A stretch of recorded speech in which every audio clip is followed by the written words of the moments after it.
Yo.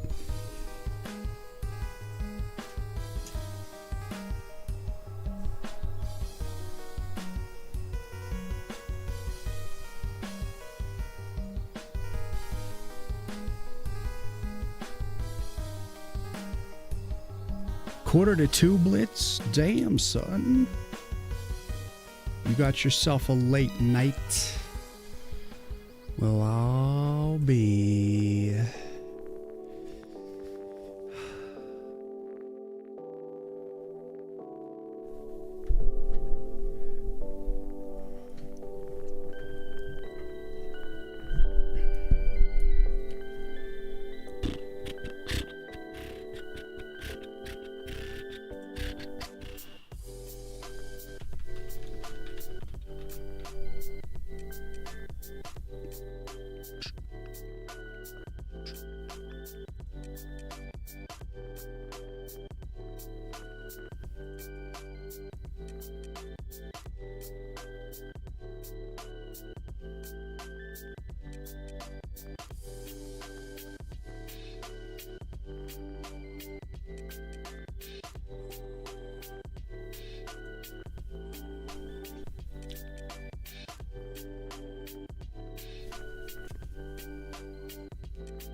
What's going on, everybody?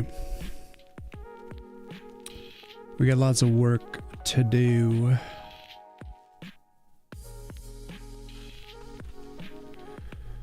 As per usual.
Finzus, what's going on? Welcome, welcome.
Welcome to the weekend. Happy Friday, folks.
Ahoy, ahoy. Welcome, welcome.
Oh, I was muted.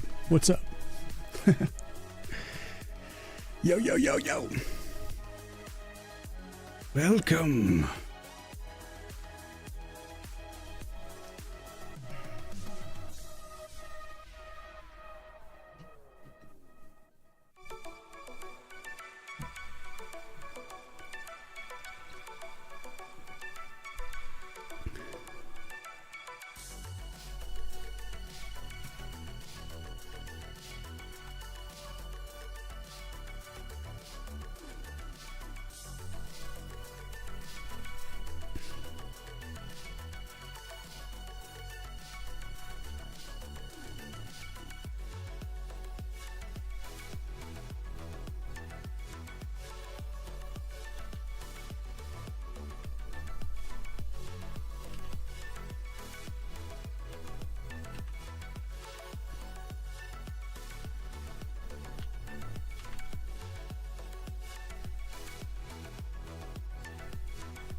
What's up, Push Toy?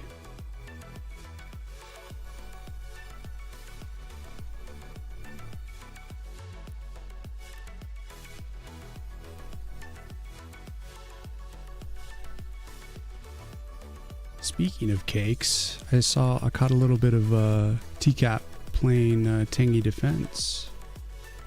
How you guys liking that demo?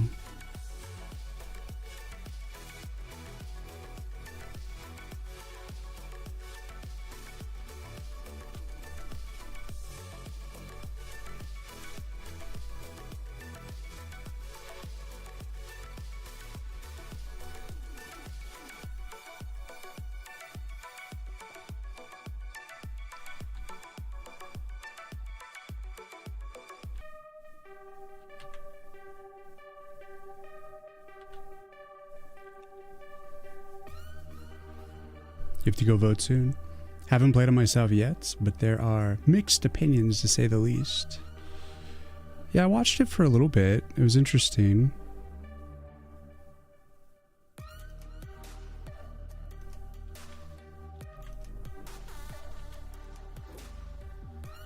I have to say, like, I'm a little biased in the sense that I really feel for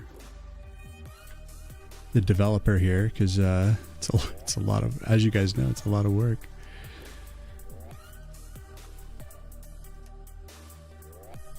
So I don't feel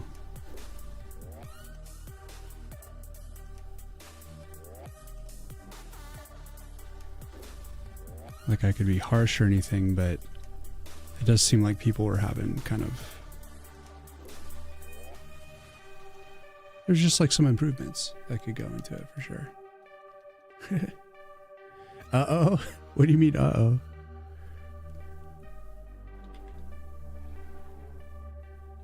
I'm just going off what people were saying, and I just watched TCAP play it for a little bit, so I haven't played it myself, so I don't really have like a genuine take on it. Just curious.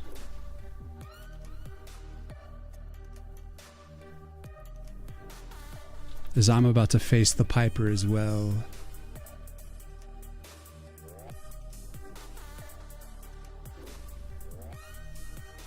You know, once I release the demo out on Next Fest, getting genuine feedback. Oh, it's gonna be scary, man.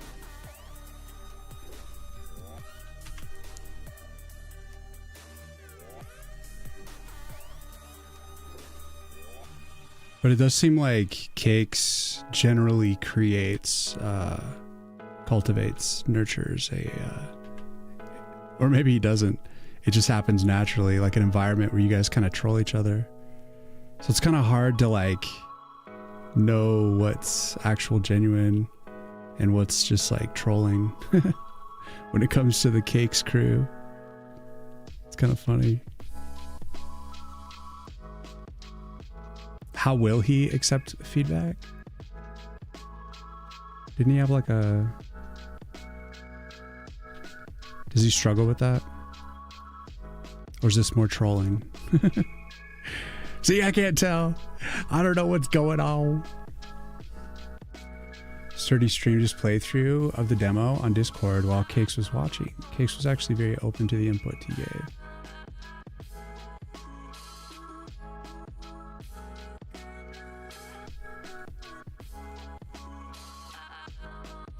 I bet like outwardly, like on stream, you know, he's probably going to be more reserved, but I guarantee he's taking notes of how people are reacting.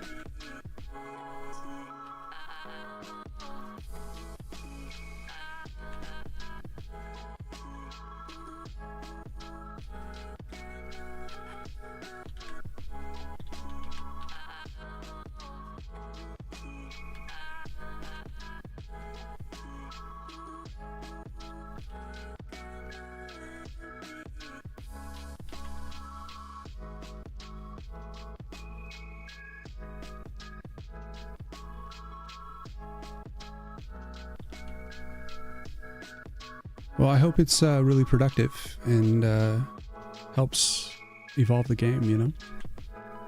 I wish him luck. He's been working on that thing for a long time. From what I hear.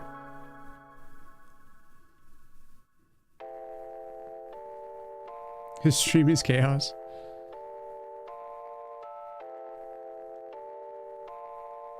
Works so hard against the streamer. That's what I mean. It's like, what's even going on over there? I don't even understand it.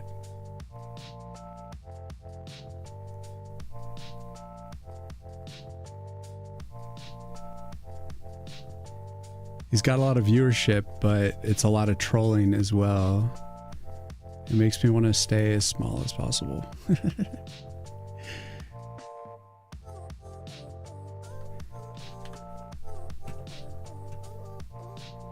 Is it so wrong?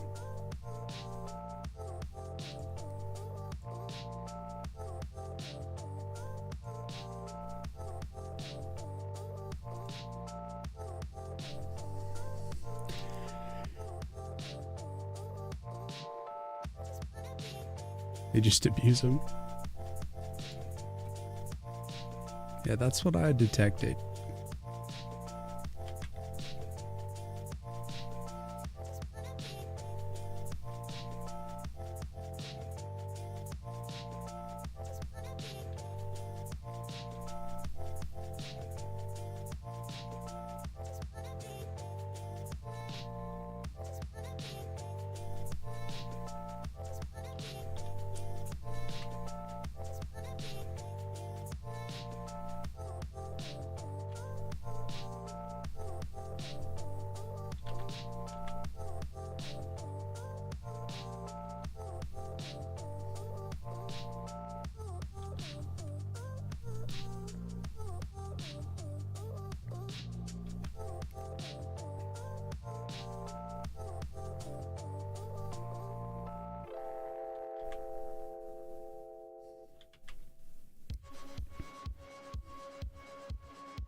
For most of us, it's just some toxic jokes for the fun of it. But now people joining in just think that being toxic 24/7 is the way to go. That's just annoying sometimes. Yeah. Like, I understand it from like a meme point of view. Like, it's pretty funny.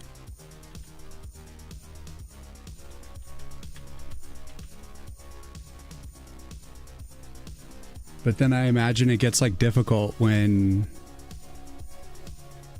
he's trying to get serious about the game, you know, get like genuine feedback and stuff. I bet that's like muddling the communication a little bit. It's all in good fun, so it's whatever, you know, as long as people are having a good time.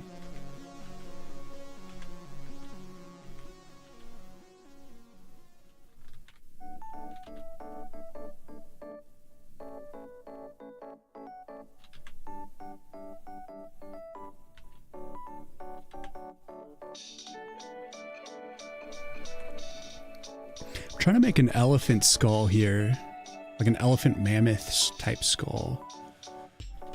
And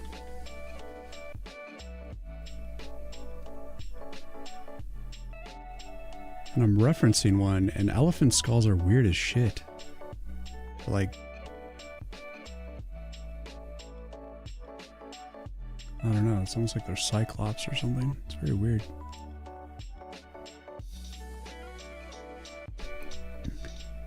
Very weird. And I do my best.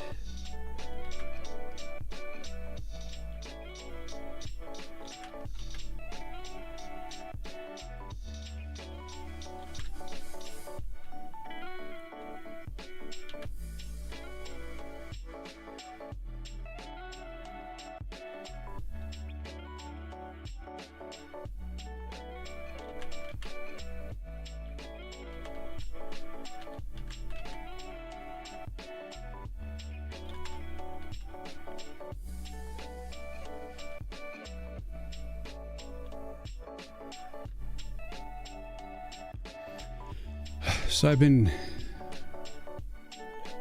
really thinking about my game and its structure and how it's going to work. And for a while I've wanted to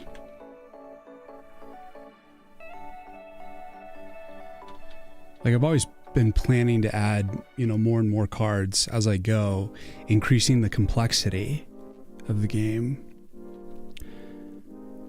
But as of now, it's kind of like a simple version, mainly because I've just been focused on mainly the assets, honestly. And certainly the functionality to an extent, but I haven't been even working on card synergies yet, like deeper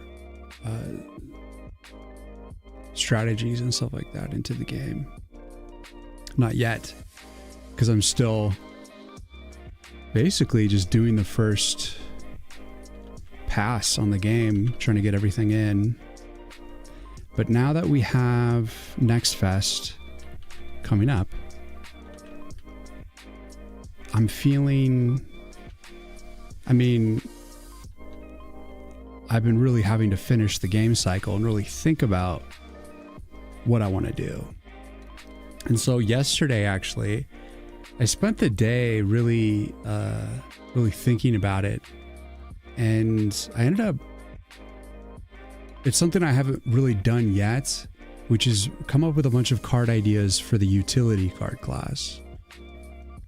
Because the general element, you know, season classes, like we got the Earth, Fire, Frost, and Shadow, those cards in general are going to be, I have a lot of those thought out. Yeah, I'm signed up for Next Fest June 9th. And that means by the end of this month, I have to have a working demo of the game to get it out there. And I'm still like bringing the game together in terms of what it's going to be. And kind of the way that I work is like best under pressure. Like I'm just trying to push myself to get the game released in early next year.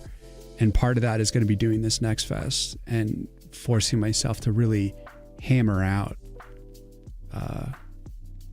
what this game is going to become.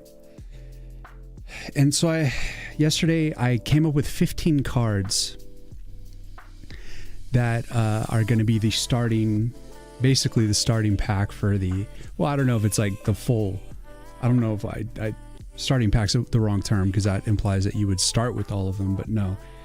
The initial utility card ideas beyond, I only had like 2 or 3 prior, but now I've got like 15.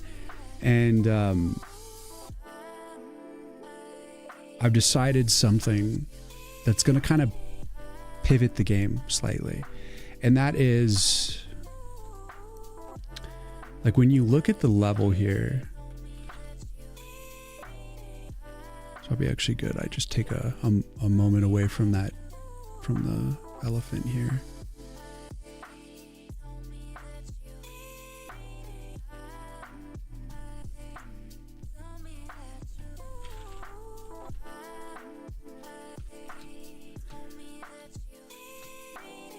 So the way that I'm going to run the game, which was a little bit different than from what I was originally kind of planning on, I've decided to go more of a roguelike approach.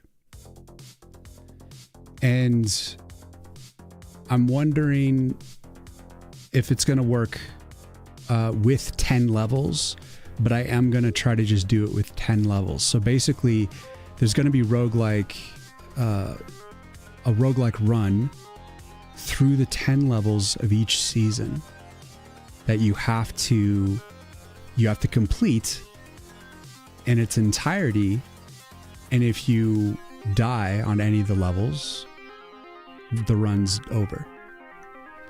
And I think it can work with 10 levels, because when I think of like, say, Wizard of Legend, the way that they do it is they have 3 dungeons and then a boss. And the 3 dungeons are increasing difficulty, right? So you got your stage 1, which is kind of like the easy one. And then stage 2 and stage 3 are progressively harder. But you're also building up your capabilities, your powers and stuff as you go. And one thing that like We Leave was talking about, he like challenged me and a few other viewers last stream. They were like, I was trying to like find new ways to describe the game in the Steam page description. And I was saying that it was a deck builder, you know, and I actually ended up going back and changing it from deck builder to card game. But in actuality, I'm pretty sure that the way it's going to end up being built, it's going to feel like a deck builder. Because I actually spent the past few days like learning, like I was playing Dominion. I don't know if you guys ever played Dominion. It's like the earliest deck builder that basically got big, got popular. And it's really hard, but it's really fun. You know, I was also playing like Hearthstone and Magic and other like other card games, but those aren't really deck builders. Like a genuine deck builder is when you're actually building your deck as you play the game in the moment. And I decided that I want to do the roguelike approach, because what's going to happen is as you like complete an entire run, you'll be unlocking cards. But as you go through each level and you complete each level, there's going to be ways to upgrade your cards or also like add to your skill tree. But it's going to be like on a per run basis, basically, of that particular season. And when you beat like spring, your reward will be like an earth card. And I am trying to decide whether or not I want to make it more of like a deliberate deck builder between each level. Are you not only upgrading cards, but are you actually buying cards to go into the next level with? And so in that sense, you're building your deck via perhaps the utility card class. And then like overall, you're building with new arcanas as you beat the runs. But so the main difference is that it's going to be roguelike, and that as you build through the levels, you'll be having to make choices that are only going to last for that particular run. Ways to upgrade your cards, ways to potentially like pick up new utility cards, stuff like that. And I haven't fully sorted it out, but I know that it's going to revolve around that. So if you're on like level 6, you die, the run's done. It does make me worry that maybe 10 levels is too long. Unless I make the levels kind of shorter, then it could possibly work. Dominion is good, but I actually prefer Mystic Vale these days. I haven't tried Mystic Vale. Yeah, Dominion I found like really... it's like very simple mechanics, but the strategy is like I was struggling to come up with like a winning strategy. I basically was just playing against a bot over and over, and I was like watching videos, and I started to grasp what was like interesting about it, but like how to balance like sabotaging the other player and building up your money to like buy provinces and all that. Like it's like I got it, but I was really slow at it. And I think like I need to play a lot more to get more efficient, because like I'm playing against like a bot, and so they're like getting, you know, buying into the provinces like way early on, you know, by like round like 6, they're already like starting to buy provinces, and I'm like still getting like silvers and the occasional gold, and I'm like just picking the wrong cards. I don't understand any card synergies, so that's like you know, it's like a, and the thing is the card, like the market, you know, of cards is always changing that you build your deck with too. So that doesn't make it easy to learn. Strategy is hard because cards change. Yeah, exactly. So I was like, I don't know, But I was really trying to pick up what were some cool mechanics that go into a deck builder, and then how can I put that into what I'm doing here. So I think it's going to start by making it a roguelike run, and having to, and there was like some things I also kind of borrowed from Slay the Spire, where I want to, as you go like between the levels, you're going to be giving the option to like, that's where you can upgrade cards or rest. There's going to be a protection stat that you have to maintain on the tree that affects all of the built arcanas. So if your protection stat's really low, then, and because you haven't been putting into it at all, then you're going to, all your arcanas are going to suffer for it. It's pretty normal. It was a groundbreaking game when it came out.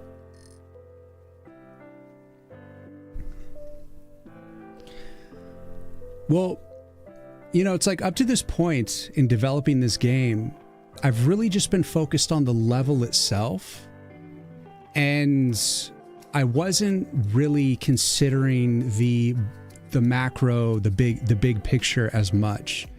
I was more loosely thinking, you'll just kind of come in and out of levels. But now I've realized that I want to create a progression. And because that makes more sense to me, it's like when, you know, I keep referencing Wizard of Legend. It's a big influence for me on like all the games I want to create, because I really love that game and I like the structure. But basically, when you complete a roguelike dungeon run, at the end of it, you get rewarded with something. So it's like it's a difficult thing and it's a very contained thing. You know, you have to make it through this dungeon in order to like get to the reward, basically. And I needed that cohesiveness to like bring the levels together, and also to make it possible so that the run becomes more increasingly interesting as you play it. Because not only are the enemies getting more difficult, but your deck is getting stronger. You'd recommend playing Mystic Vale to see if the card upgrades work. You don't gain more cards, you just improve the existing ones. No, see, that's exactly what I was thinking. Well, it would be a combination, right? So you can upgrade, what I'm thinking in my game, you can upgrade the arcanas themselves. And those are the, like the Thornblade, Piranhas, the Steel Trap, Spike Shot, the things that actually like are like weapons and armor. Those things you can upgrade. Those are the cards you can upgrade, making them just baseline more powerful. And you'll still start each level like having to build them from rank 1 and upgrade them to rank 3 within the context of the level. But the card itself is going to have an underlying upgradable rank as well. So if you have like a higher rank card that's starting at rank 1, it's going to be more powerful than like the vanilla rank 1 of the card. If that makes sense. And so that's what you'll be upgrading, is just the arcanas. But then I'm also thinking it'd be interesting if you could be given the choice to add utility cards of your choice between each level, perhaps. Like you would earn a certain amount of money during the level, and then with those points you'd be able to either put points into upgrades, skill tree, or purchasing more utility cards. So it's like you're either upgrading the, so you're only stuck with, you're stuck with the arcanas that you've unlocked up to that point. And there will be like a starter set of arcanas that you can play with, but you have to play through the dungeon to unlock the rest of the arcanas. And I don't know if I want to, like, if I should. Yeah, I'm thinking the utility cards, you would just be like unlocking the utilities as you go through the levels as well. And I might even make it so that you can just unlock, like you would have enough money to like do like an upgrade and unlock a utility card, or buy like a few utility cards, or like a few upgrades, something like that, so that you're not just stuck with making like one choice each pass, maybe a couple.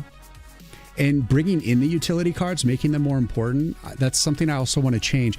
Right now, during the level, you're every 20 seconds you're dealt an Arcana card. And what I want to do is add in, I think, along with you getting an Arcana card every 20 seconds, you're also going to be dealt a utility card. So you get Arcana and a utility card each time. It means it's going to fill up your hand faster. But I think it's going to be more interesting to have a few options each time you're dealt something, so that if you're like sitting there with 0 cards in your hand, you're going to be dealt 2 cards when you finally get cards. So you have like already 2 things to kind of play with.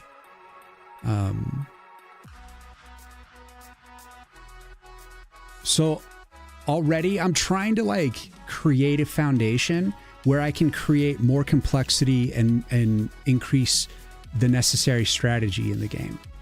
Or, you can still play it casually if you want, but there's going to be some deeper stuff. And so I'm just hoping that's a good foundation to get me there. You like card upgrades versus card additions because I don't like diluting my card decks. That sounds good too. Yeah, so I mean, like initially, I think the first level of each run is always going to be like a very simple deck. It's like, say, the first few rounds of like Dominion, you have like your estate and your copper, and that's like all you're getting into your hand is just, and usually you're just trying to get rid of your estates and then get more higher, valued money cards like silvers and golds by turning in your coppers and trying to, and then maybe picking up some trash cards so that you can trash some of the estates to open up your hands more. Like, I don't know exactly what the starting hand will be, but I mean, I think it should be varied probably. But anyways, what's up, Orshi?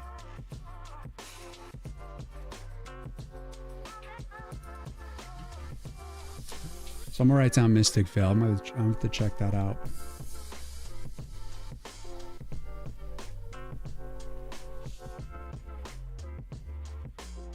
So I've been watching videos like what makes deck builders good, what makes them interesting. Because like I feel like the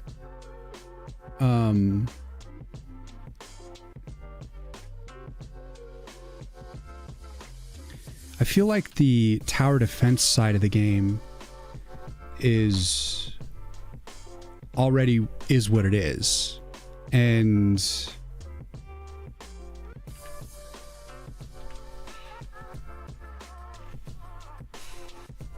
I feel like the real evolution for this game is going to be through the deck builder side. That's where the real like strategy comes in. That's where it gets more interesting. And the tower defense side is just already kind of built and is what it is. So the enhancement side of the game, I think, is going to come from the card strategies. Getting deeper into that, really trying to go for like a deck builder style. Something that pushes it well beyond just the Arcana cards and the AoE cards. But then also creating a lot more synergies between the cards. And that's where I think the utility cards come in. And also there's going to be some Arcana synergies as well. And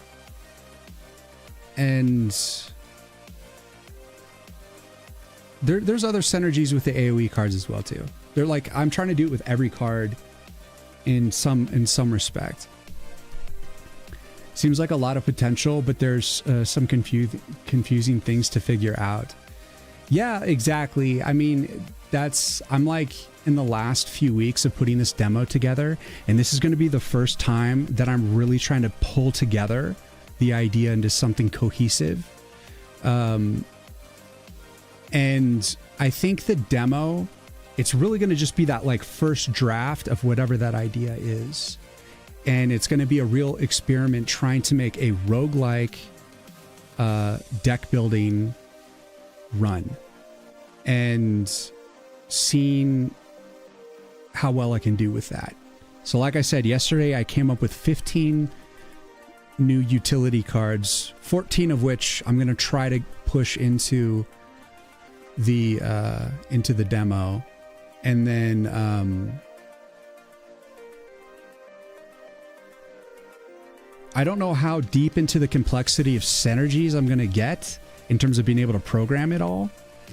Because it's just, I don't have like infinite time before the end of May. You know, like I have to make like real kind of, I need to make a real targeted shot at like what I'm going to get done. You know, like I can't meander on a lot of things or experiment too heavily yet. But for the final release, once the demo's out and I'm just getting like general feedback from people, I will be like chilling and continuing to experiment and work on those sorts of things. But the biggest change is it's now going to be a roguelike through the seasons. Each season run is going to be roguelike. And so it might later on change from instead of 10 levels to something less, if that makes more sense for a little roguelike run. But for now, I'm going to go for the 10 levels and see if I can't balance it between that. And then I was also going to make it so that once you've beat all of the seasons, you're going to unlock the center, which I think is maybe just going to be a giant like warp field. And that's going to be the final boss man. And that's going to enable you to do a boss rush where you play the boss. I'm thinking like on the level 10 of each season, there will be like a boss. And then the boss rush mode would be like you just play the boss of each season. And then at the end of the boss rush, you play the big boss. And that would be like another roguelike run that ties all the different seasons together. So while you want to earn earth cards, you're playing through spring. While you want to earn fire cards, you're playing through summer. Stuff like that. So those are the two game modes that I'm cooking up. Don't think boss rush is going to be in the demo. Really, we're just trying to get some form of like the initial run into spring. It might end up being like, I don't know, like 3 to 5 levels and not even the full run. It's just kind of like a starter run because I don't know how far I can get into it. Or it'll be like all the 10 levels, but there won't be like a boss yet or something like that. But it'll give us like an idea of kind of how it's going to feel. You know, just kind of like that initial framework. But that's where I'm at with it. And we'll just have to see if it's fun. Just trying to like make something that is that you can be creative with and is like different each time and gives you a real sense of progression. What do the numbers look like in your game? Is it simple math a la D&D, or do you do like 1230 damage with one spell? Currently the damage, I mean, you're doing anywhere from like 12 to like 150 damage right now. Nothing's in the thousands at this point, but I could see it getting there through certain things. A big difference is that a card makes a tower which doesn't just do damage and go away.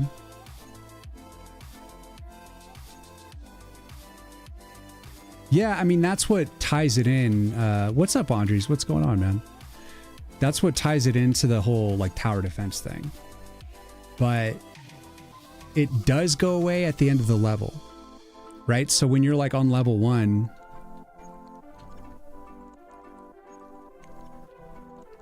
when you've completed all the waves of level 1, at the end of the level, you're going to be like, I'm going to count up like all of your existing arcanas that didn't, you know, like in their like current health state.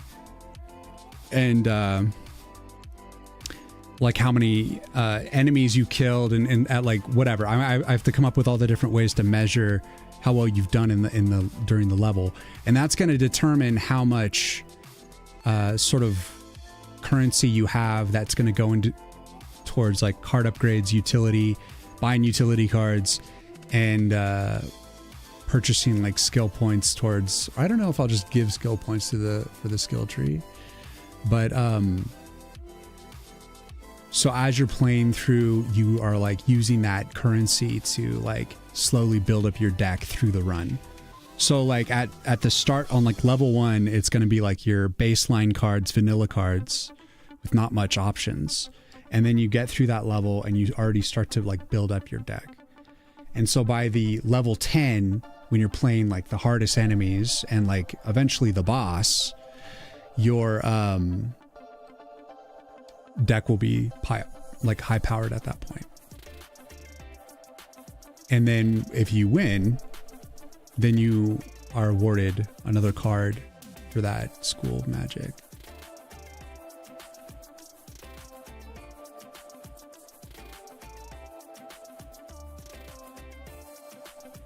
That's my draft idea. That's my rough idea with it. If you want to focus on the deck building aspect more, I would really consider trying to reel in the numbers people have to process. Knowing a card adds like 7 damage is much less overhead than trying to calculate 13.5% extra fire damage on top of a spell that does 719 damage.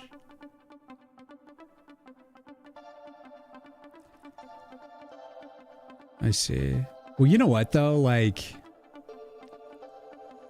even playing Dominion, like I feel like it's always like, you know, add 1 action, 1 extra buy, and 2 coins. It's always simple numbers, and it's still complicated to sort of like strategize between all like the different card powers and stuff like that. It seems simple when you read the card, but when you're trying to like create synergy and like do it like make all the right choices during the game, it becomes like really difficult. But I see your point. Like, I mean, maybe in a way simplifying some of the cards in terms of how making it easier to understand the cards. But that part, I am going to have to get specifics on like what would be hard to understand about the cards, kind of a thing. That's what I'm saying. It's already enough strategy without having to whip out the calculator for the math. Like look at Slay the Spire, for example, classic, obviously. Yeah. Yeah. Well, like the way that it does work in my game too, though, is that you're dealt cards and you will be given a choice to actually trash cards. But for the most part, you're going to want to just play the cards that you're given and make the best of it. So it's like knowing how to use the cards that you're given and how you want to like add them into your deck. You know, as you go between levels, you'll be adding more cards into your deck. So you kind of have to go through the levels themselves with like the deck that you've dealt yourself. And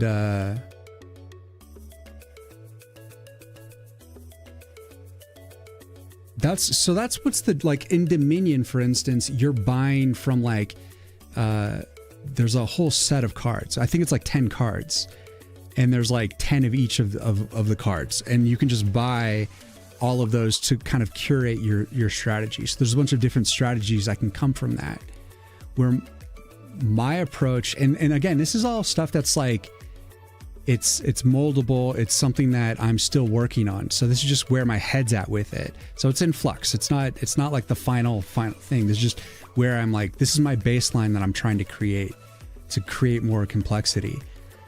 So initially,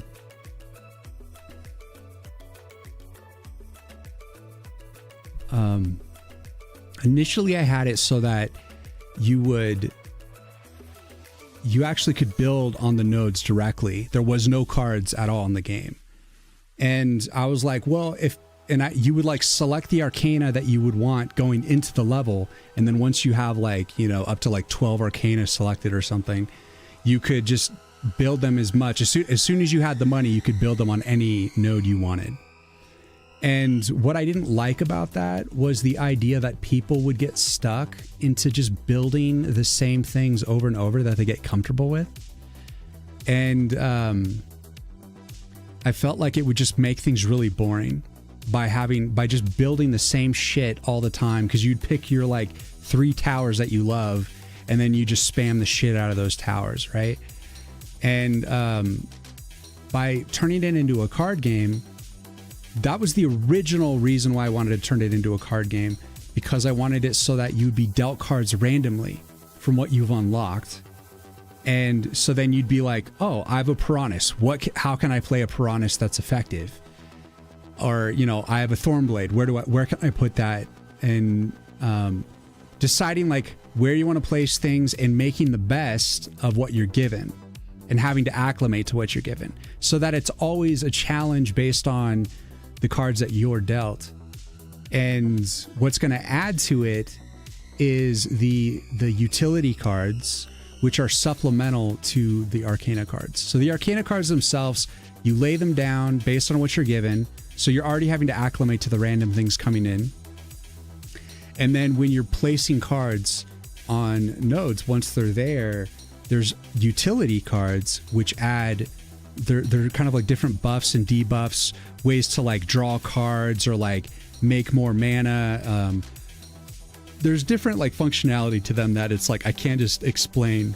There's even like simple ones, like there's like, I call it Arcane Exchange, where you can just trade the position of 2 arcanas. So some of the cards are just very basic functions, but you know, there's one I'm calling Marion's Gift, and that's going to be a universal upgrade card. So you can use that to upgrade any arcana, and it's going to upgrade it and give it an all stats boost for like a minute, which is actually pretty long in the game. Like there's going to be, and there's other cards that create more synergies that I'm not really going to get into until I've built them, because I want to try to keep some mystery. But like, yeah, that's just kind of my baseline. A flat damage is easier to process, but on the flip side, not having multipliers feels much less fun, like Balatro Joker's multipliers. It's certainly a playtest to see things too. You love Balatro, the big numbers are fun too. However, in Balatro, I found myself saying, I know the combo, roughly 45k.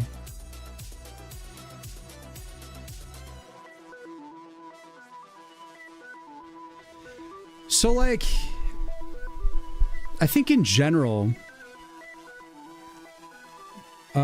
with my game, like when I play like Dominion, for instance, I feel like it's harder to wrap my head around some of the concepts. And oh yeah, Andres, thank you for reminding me about Ratropolis. I was actually like trying to look for it, but I forgot the name. I think I saw it show up on a dude talking about deck builders, and it was saying how it's a tower defense deck builder. So yeah, I should check that out for sure. It was from a video that I watched about what makes deck builders fun, and one of the things he talked about was, actually I wrote some notes from it.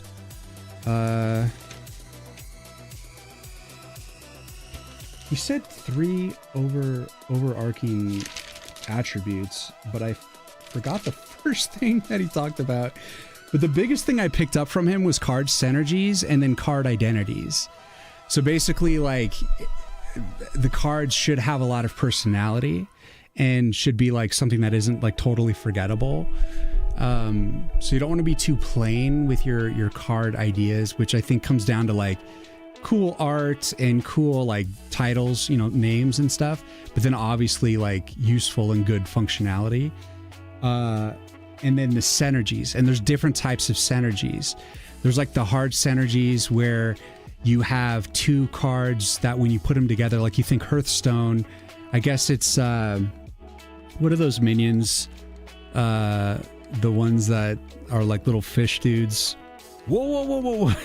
Like when you put a bunch of those guys together, when you put them next to each other, it's a hard synergy. They become stronger collectively when you put them on the board.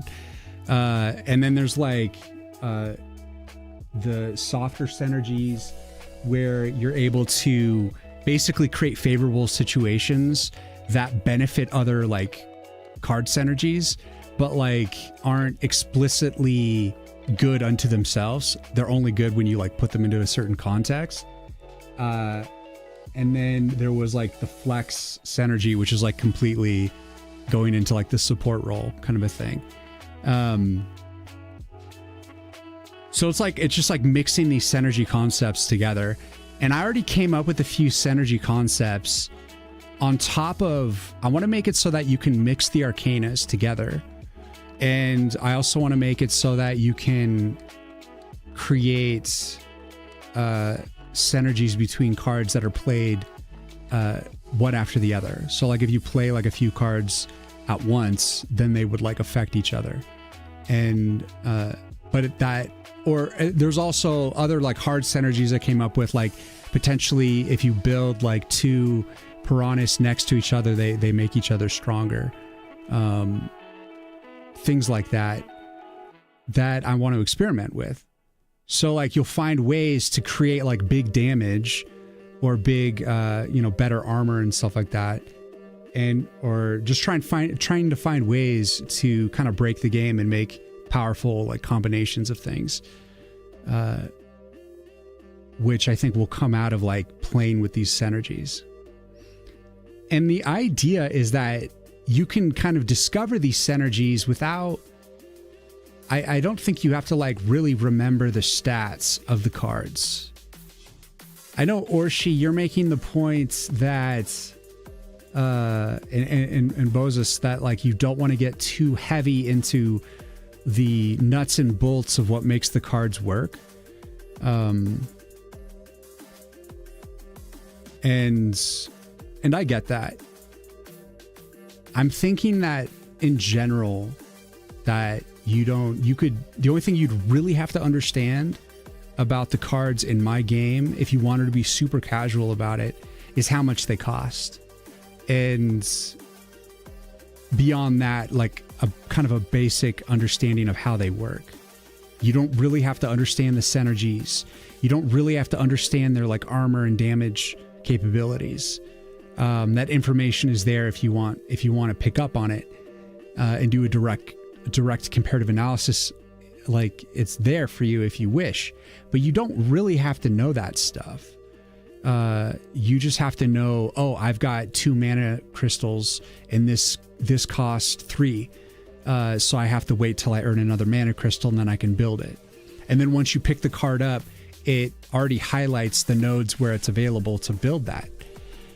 And it's already built in. So like if you're trying to like say drop a card on another arcana to mix it, but there's no mixture between them, it'll just automatically reject it. Or like if you have already too many cards in your hand, like you can't like click the death flower to like pick up a new stuff. So I'm like trying to make it so that like you can kind of blindly stumble through the game and still kind of piece things together. But if you have the wherewithal to experiment and discover the synergies and understand the cards a little bit, you're going to be able to create bigger damage and bigger, more beneficial situations that make the game, I think, a little bit more fun, a little bit more payoff, because you're like combining cards to create like a greater outcome, more or less. But taking to what you say to heart, it also makes me wonder, like recently I put like icons and the extra stats on the cards, I wondered if it makes the cards look too intimidating. You actually do like complex synergies. I don't mind calculating the logic. I want to keep the numbers simple as you go down the logic chain into events. No, I think honestly that I'm kind of like that too. Like, and I think you could probably get away with that. And Andres, I'm going to catch up on your chat in a second too. Sorry, I'm like I'm brainstorming here, guys. In fact, I think calculating those synergies does increase the fun factor in games like this. It's one of the main staples of the genre for me. Also, the numbers are arbitrary as well. 120 damage could be huge damage in your game if the card without synergy are only dishing out 5 damage. So yeah, I mean, like the only reason you care about like specific damage numbers is understanding. Like you can look at the enemies. When you click on the enemies, you can see how much life they have. So you need to like understand what, like you'll understand relative to the enemies you're fighting, how good your damage is doing. And it always comes down to that, you know. It's like if your enemy had 2 hit points, one hit or 1 damage would actually be a lot, you know, like it's all relative. That's some very good insights. You have some cards that you get very excited to see because you know they have great synergy. Yeah, exactly. For example, you get a Death Knight card that you can play by removing a card from your deck, but every time you play it, it gets a permanent damage boost. Ooh. Yeah, like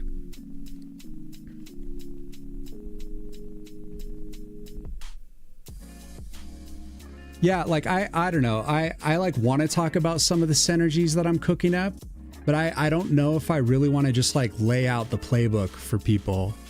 You know what I mean? Like I want to talk about some of the cool synergies that I'm thinking about, that I'm cooking up, but I'm kind of feeling like I want to make it, I want you guys to earn it and discover it yourself, because I think that's, but I am trying to think of ways that like you can just immediately like pull together a few cards and just create like a big damage situation.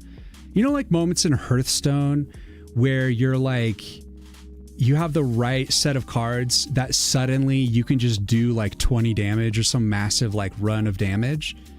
Like I'm trying to create, I want to create those types of synergies where like you can suddenly be just like smashing everything to bits for like a brief time, you know? So there's going to be 2 things that are happening. There's the one side of it where you're generally trying to build up your defenses and maintain your weapons and your armor so that you stay alive and you're like fighting generally against the forces coming at you. But then so you're generally kind of maintaining that. So you're trying to like make more money and maintain what's going on. And so then the other thing is you're going to be trying to like find out these synergies to find moments of big damage. When there's like more enemies present, more maybe like, you know, more boss-like enemies kind of present, and you need to maybe go big for a second because you're struggling or whatever. That's the other side that I wanted to also bring into it. I made a new card which is called the Wellspring Forge, which is going to be basically a mana crystal multiplier. As you upgrade it, you'll be, so like when you earn mana crystals, you earn mana crystals from enemies dying. You kill enemies, you get a certain amount of mana crystals from that. And with the Wellspring Forge, it's going to multiply it. So that it doesn't do anything else. So it's going to occupy a node, but it's going to enable you to have more monies, basically. And the more you upgrade it, eventually it'll actually start to generate passive mana crystals without the enemy deaths. But it's going to like double and like triple your loot, basically. and it's going to make it so that you can have more cash faster. And that's going to, when you have more cash, you're going to be able to do more big strategies that way. But it's also going to take away a node, meaning you're going to be able to, you're not going to have like more steady DPS, and you're going to have to protect this thing that doesn't do anything but generate the extra cash. So that's going to be a strategy for people. If you pick it, you know, if you pick the utility card and you want to try it. Because maybe you feel like you're not earning mana crystals fast enough. Because there's like a part in the game, like early in the game, you have like enough cash. I want to give you enough cash to play like your initial hand. So you play like 3 cards, and then you're kind of out of cash. You're going to get dealt another card. You can't really play it because you're waiting for the 3 Arcana that you built to kill something first. And then once that happens, you get a little bit of dough. Sometimes you have to kill a few enemies before you have enough to play the next card that you got. So at first it's like you're kind of waiting to get the money to start up, but as the level goes on and you build more weapons and you're killing more people more steadily, the money is like increasing more and more, and then you become like more flush with cash. You're able to do more plays. Like it becomes like faster and faster kind of a thing. So it definitely builds up. And it's like this self-rewarding thing that like the more damage, more upgrades you do to your Arcanas, the higher damage you have across the board, the more money you make, because you're crushing more. So it's like this self-fulfilling thing, you know? And I was trying to think of ways to add more abilities to like increase cash, especially early on. And that's when I came up with, I'm trying to remember all these names. I just came up with like a bunch of the card names today. It's called, here, I actually got it. I got them here in the database. I added all the translations for them in the database. Mana Ward. So you can use the Mana Ward to drop it on any Arcana, and you're going to want to drop it on an Arcana that is on the ground and is about to get hit.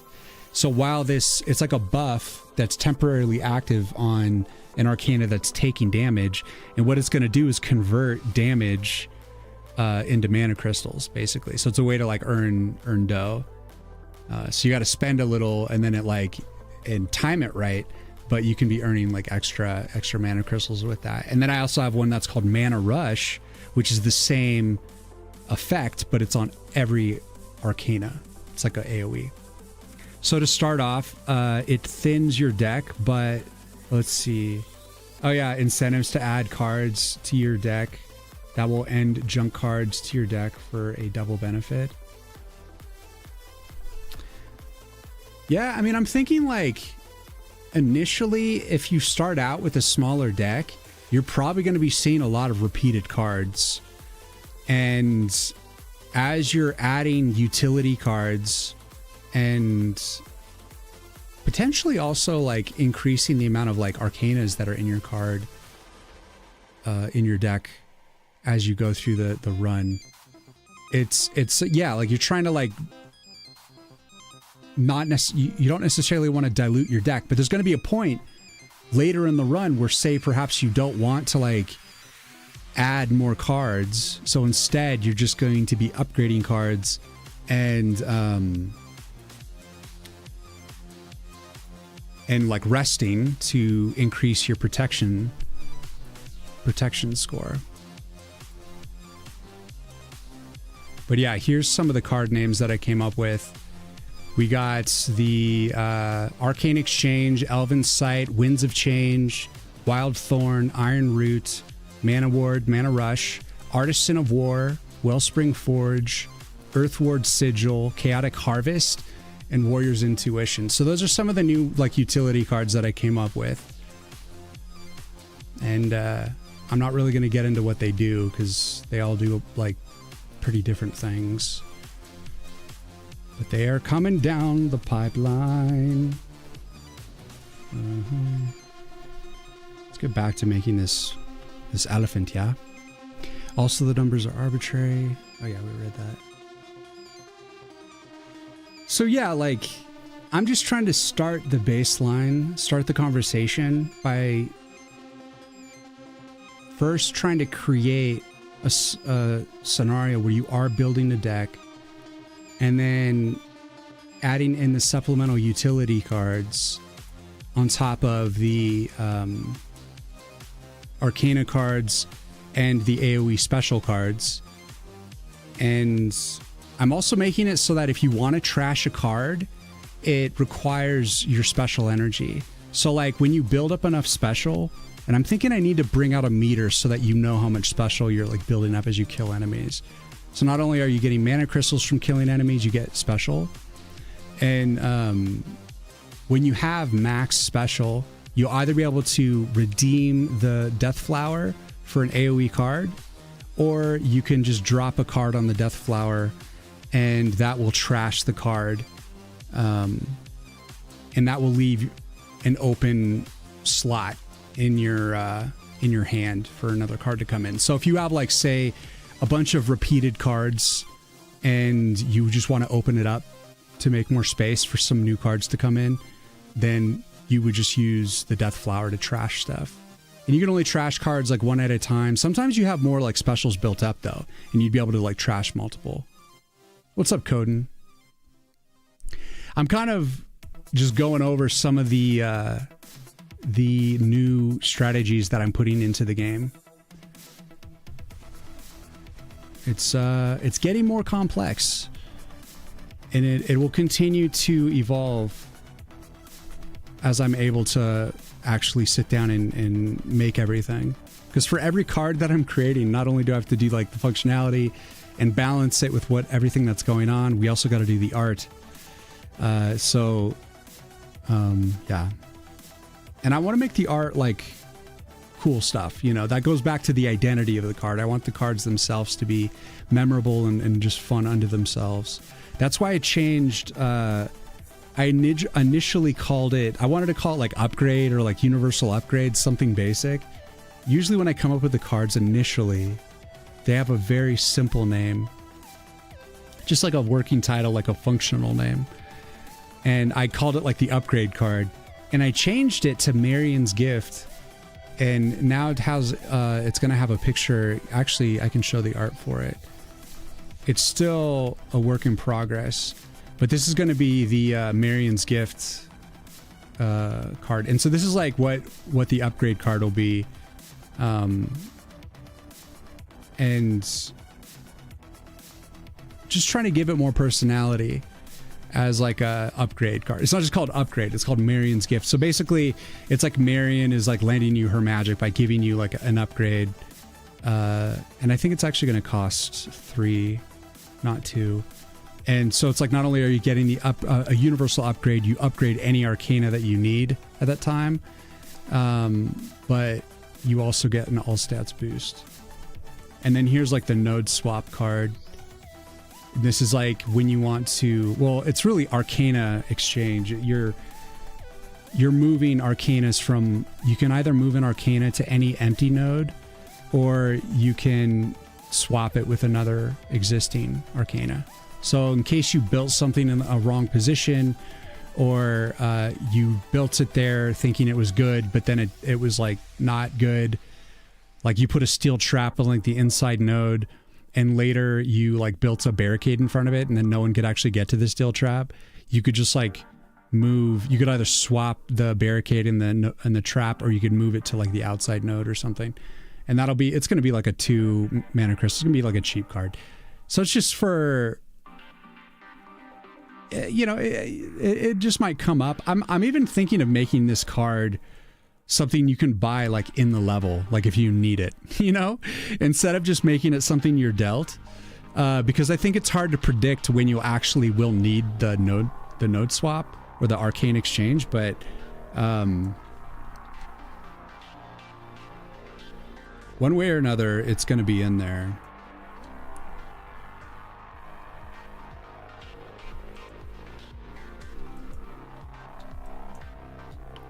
One way or another.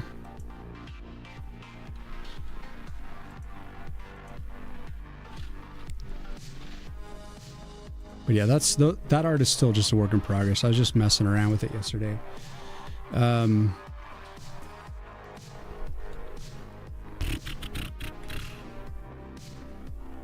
Wintertime. Coden, how you doing, man? Welcome in, man. Is it important to lock in the palettes when starting out, or is it fine to use bad colors at first? That's exactly what I'm doing, Zach, with this elephant. This is not the intended color that I want to use, but I just used something that would show up really easy.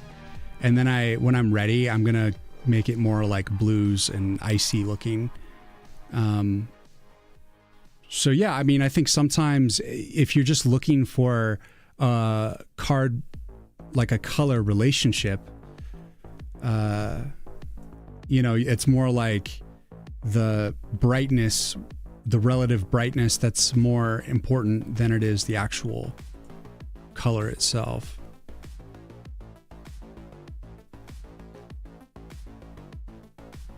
You mean a new project? I don't know. You just got to experiment.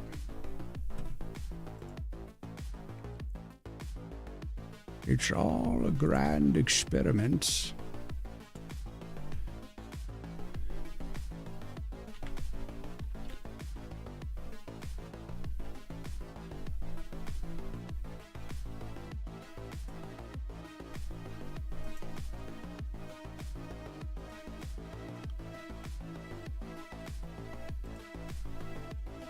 Sending good vibes. Grayscale prototyping is valid. Should be. Yeah.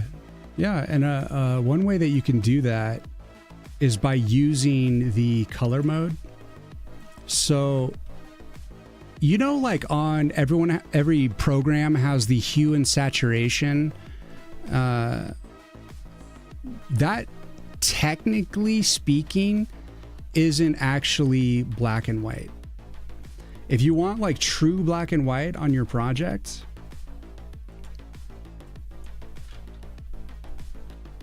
you create a new layer,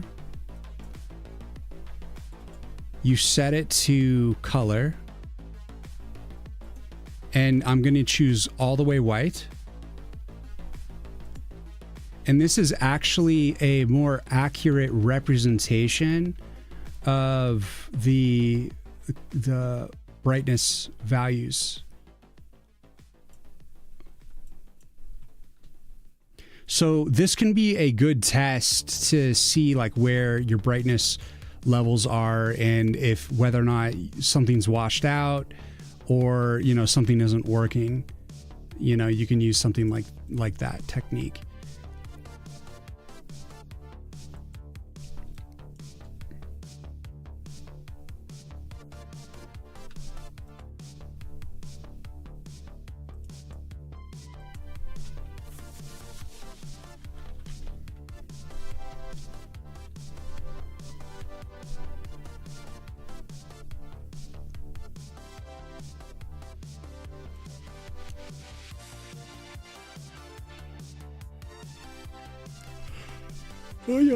Yeah.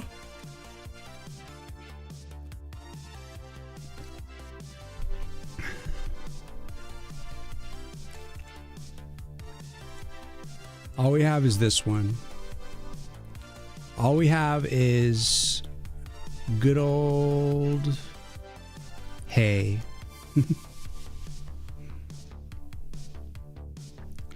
We get by though, we get by.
Oh. Oh. Oh.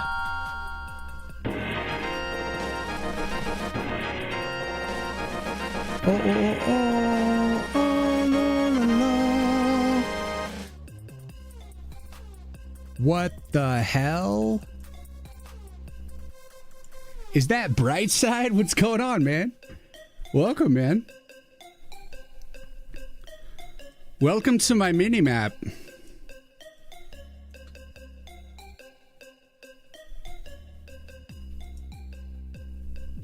Hope demo prep is going well. Thanks, man. Yeah, I am in the final, you know, at the end of this month I have to have the demo ready because it's like going to be open to press by like Friday by the like 30th of May, and I'm still like structuring the game and let alone haven't finished the game cycle yet. And I'm just like jumping around like a madman trying to do everything and making just massive changes and stuff like that. Litfield, thank you for the follow. Welcome, welcome. How's music going? How's the pizza game going? How's life? Some chores do around the hose. Coden, thanks for hanging, man. I totally get what you mean by calling mammoth skulls weird, by the way. You did one in 3D years ago. Oh yeah, they're so strange. All right, now I'm trying to do like a mammoth skull and they're freaking weird. Weird as hell. What's up, Quantum? Double raids! Yeah, we just got a bright side movement raid. What's going on?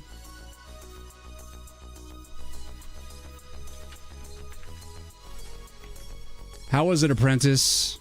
And Brightside, I still want to hear how your progress is going. Unless you need to raid and run. I never want to pressure people into staying if they can't, if they just need to, you know, go take a shit or whatever.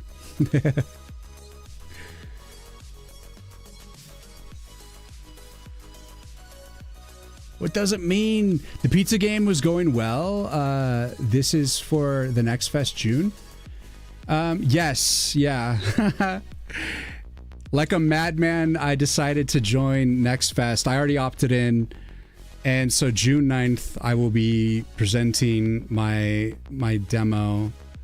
And the game is like only partially built, so it's like kind of crazy. But we're gonna pull something out here in the 9th inning and get something sweet going. And I think the game's actually about to get a lot more interesting.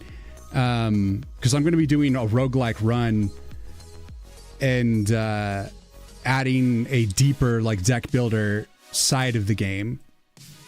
Like I just yesterday came up with 15 new cards, utility cards that I'm going to be putting in, and have decided to change the format of the game a bit, make it a little bit more deck buildery and interesting, and also punishing. You were working on the modding tool. I think you finally got it to a releasable state. Nice, man. That's awesome. I wish I could say the same thing about my demo. Things are moving along nicely, though. Thanks for asking. Hell yeah. So wait, Brightside, are you so are you just like tabling pizza game for now, or like? What's up, Akris?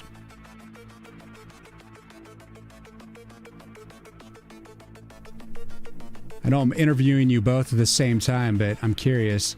So Quantum, like when you release your mod, are you just gonna drop it on itch, or like do you have a plan to put it out? If it was any consolation, I should have waited for June to do Next Fest, so I feel like I'm now ready for Next Fest, even though that mine happened 2 months ago. So wait, you already did Next Fest, Brightside? Is that what you're saying? So did you feel like you went in too early? Because that's exactly how I feel.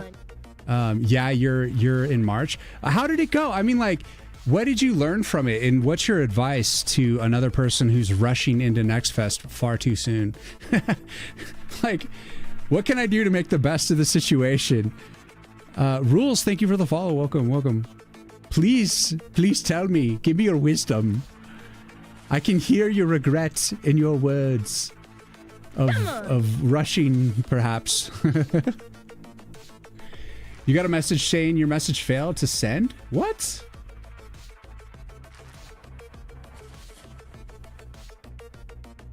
Why did I not? I didn't see that, Quantum. What the hell's going on, man? Everyone hustling towards Next Fest? Yeah, it is the Next Fest time, man. Purple Hazy, thank you for the follow. You're going to make a post on the MMA forums. Not sure where else people would want to find Fallout 2 modding tools. That's awesome, man. Well, it's a start.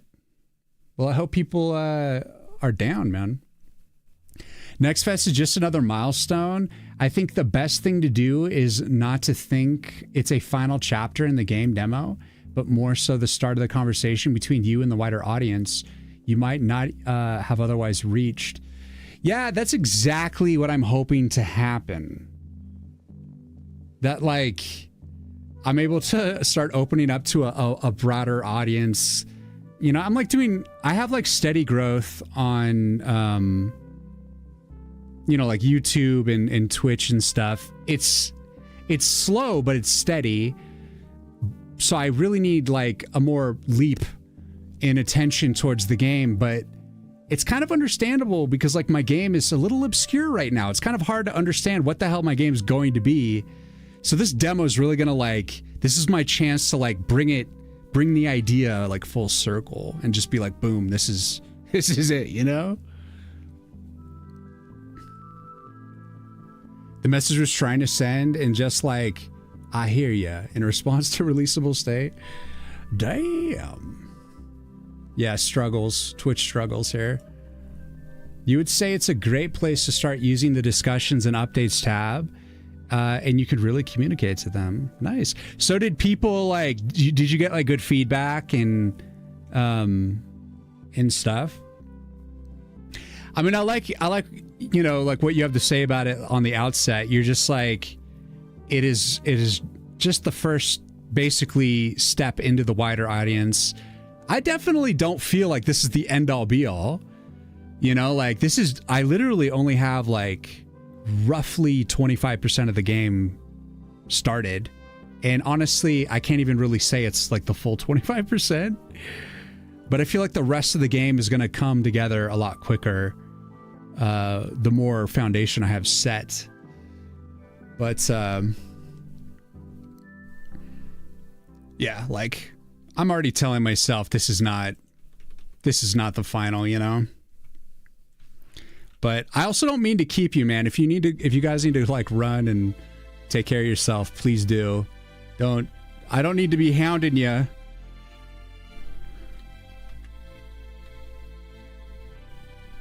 We just went from like Stranger Thing and like chill music, and then we dropped into some Soundgarden here. I think I'm going to pull it back again.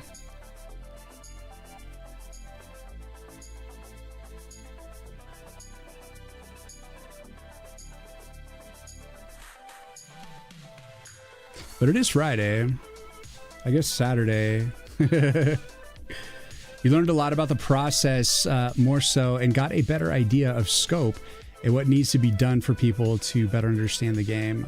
Up until that point, I was really playing with people from stream, so you really like to, so you were able to like handhold them. So like you would say it's a great place to start using the discussion. Yeah. Okay, so like,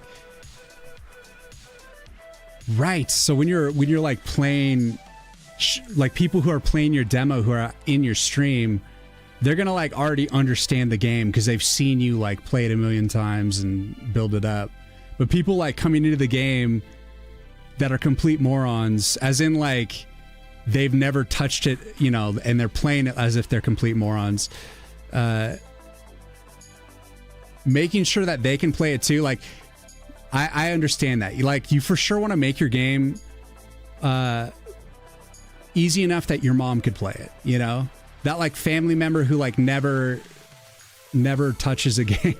If you can get someone who like doesn't understand games to like somehow get your game played, you know, muddle through it somehow, then you're probably in a good position.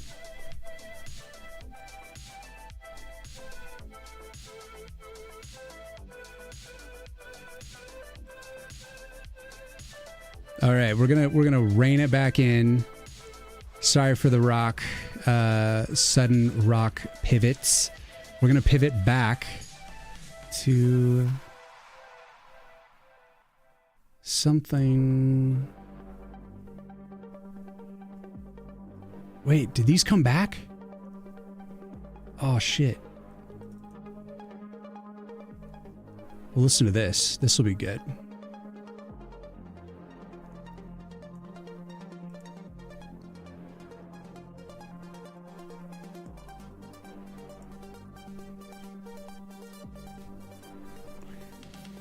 Okay.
Yeah, exactly. Watching people play and getting feedback was invaluable. I'm hyped to try it. Years out, man. Thanks, man.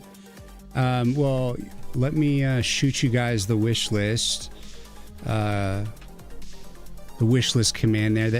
That's the Steam page if you want to give it a wish list. And I'm sure once I put the demo up, you'll be informed. But June 9th, it'll probably be out sooner than June 9th. Are you a in-game items designer? Harish, what's going on? I'm just a solo dev. I'm making the whole game. I'm coding it. I'm doing the art. And trying to design a nice balanced game here.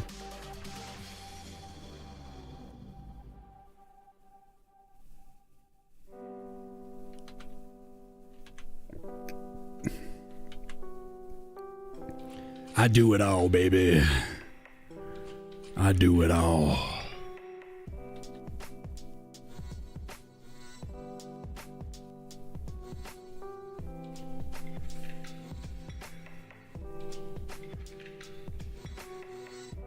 And if it isn't a hell of a lot of work,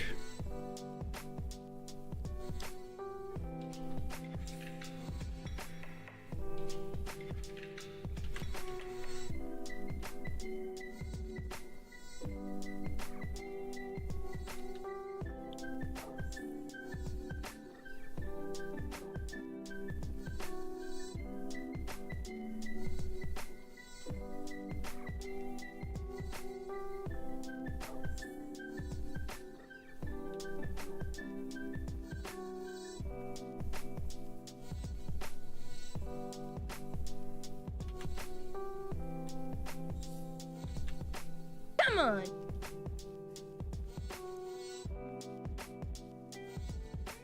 I can do voice acting.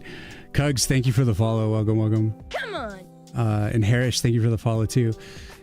Ooh, that's nice. Keep up the good work. Thanks, ma'am.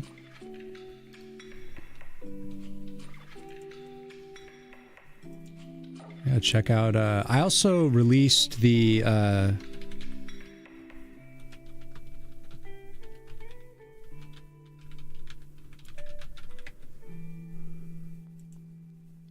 website and this past week, and it's just kind of like a rough. It's going to be like a press site, basically. It still needs work, but it's kind of like the start.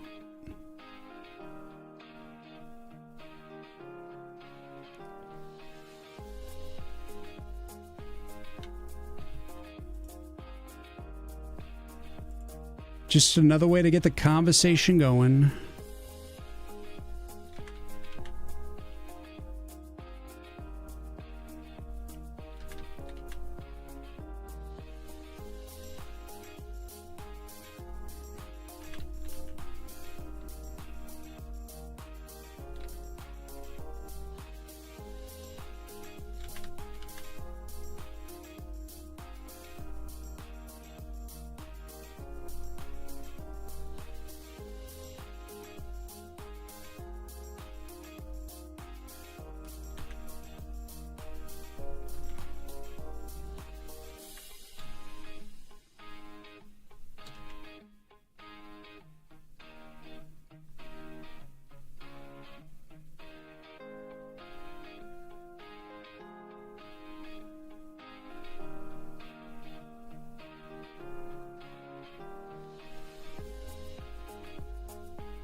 Yeah, it's basically crunch time. I mean, gotta make it happen.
I'm definitely excited to get the demo out. And just to continue to evolve the game. I mean,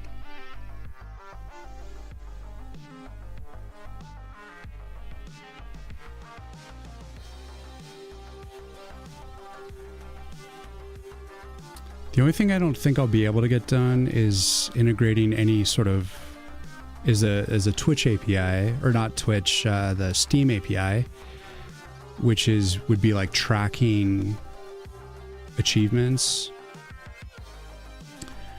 I think that's actually gonna be something that is definitely gonna be in the final release, but the I'm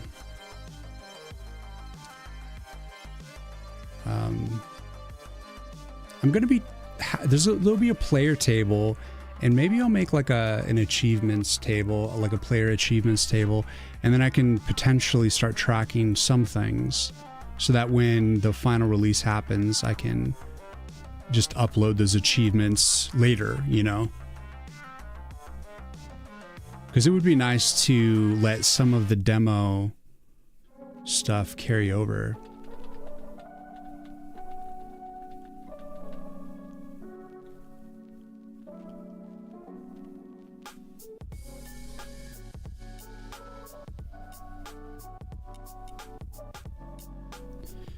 But I still need to fully integrate like that migrations table idea.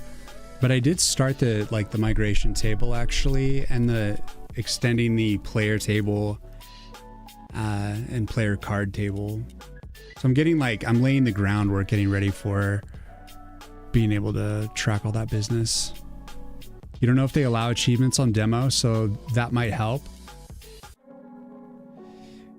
Honestly, yeah, I do mean the Steam achievements API and stuff. But the fact that you said that they don't allow it, that if that's the facts, then it's actually kind of a relief, because then that means I won't be the only one that doesn't have achievements.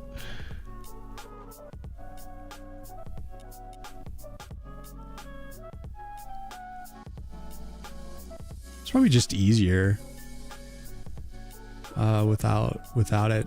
Until the final release, you know, so I get why they would hold off on it.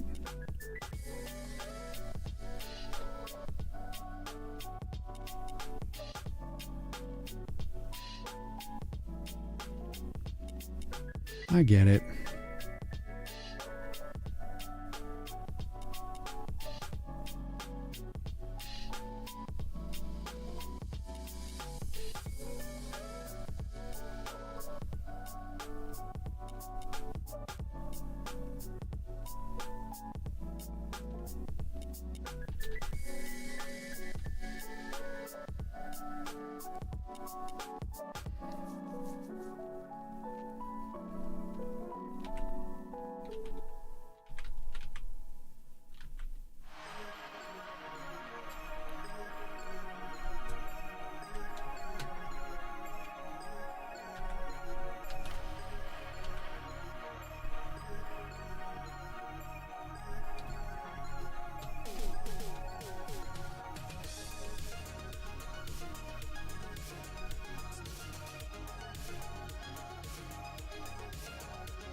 Yeah, I think tracking just at least if you unlocked cards or something, maybe keeping that.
What's up, Karani?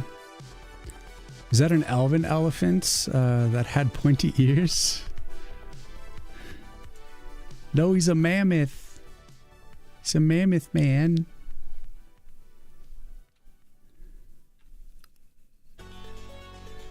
Even though the layer I put him on says elephant, he's really a mammoth. Anime lover, what's going on? I love pixel art games. When's the release? Actually, here, let me grab the wishlist link here and I'll pin it over on YouTube.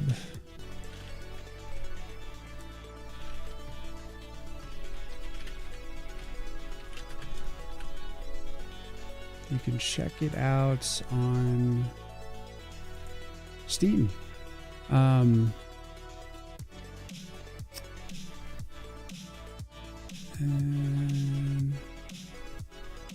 So yeah, the plan is to release the game early, I say winter of 2026, so early next year, you know, like February or March or something like that. That's kind of like the loose date that I have for now. It's not like official yet because I want to see how I feel like closer to that date, whether or not I actually have stuff finished. So yeah, it's going to be a grind, and I'm just like, I want to release then, but I also don't want to say I'm going to and then don't have it ready, because I'm not going to release it till it's like I have all the stuff built that I want. But yeah, it's on the way. Anime lover, or she must be here. I just remember that time watching TCAP's stream, and he was like, was it one of his biking streams? And we were talking about anime that we loved, and he's just like, oh shit, we've got anime lovers, quick ban them. And I'm like, how dare he? How dare he not be a nerd?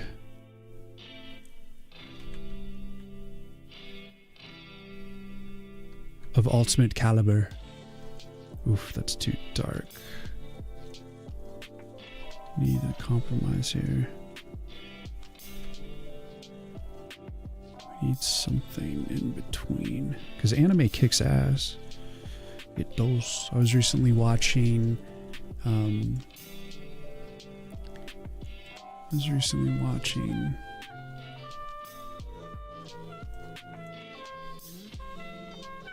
good old Akira, one of the best animes ever. Here, we'll listen to the Akira song and then we'll get back to the Schedule 1 stuff. We have to remember Akira, because it's fucking tight.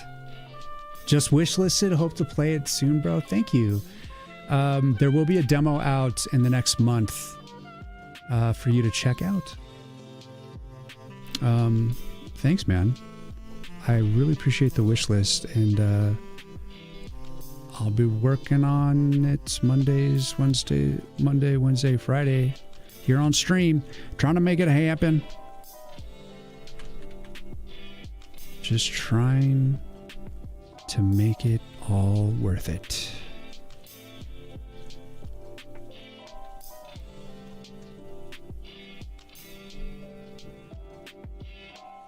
Yeah, if you don't like anime, then you're a butt cheek.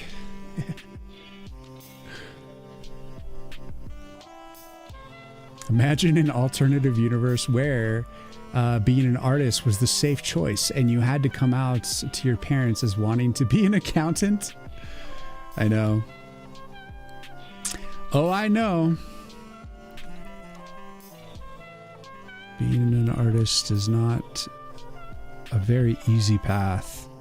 And there's no like singular way that people make it. It's always different and unique how people like fall into little cubbies of success when it comes to art. It's just kind of a miracle unto itself when it does. But it's also a beautiful thing.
All right, back to the Schedule 1 stuff.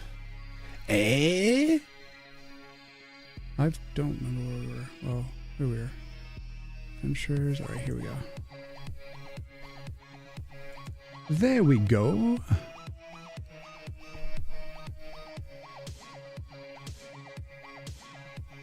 You just know Push Toy is closeted weeb of the highest caliber? That's me. Anya hype. T-Cap is the biggest anime lover, but too embarrassed to show it. Is he? Why? Who cares? I like straight up like will go and like sketch with like other anime artists, and I'm not even an anime artist. Like I'll join like little clubs and stuff just to chill with other people who like anime, cause it's fun to like just be a nerd about anime with other weebs. I don't give a fuck.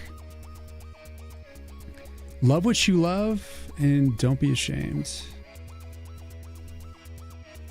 Unless what you love is like skinning people and wearing it like a suit, then you should be ashamed of yourself. But other than that, be proud. There's some sick fuck out there right now just I feel so judged.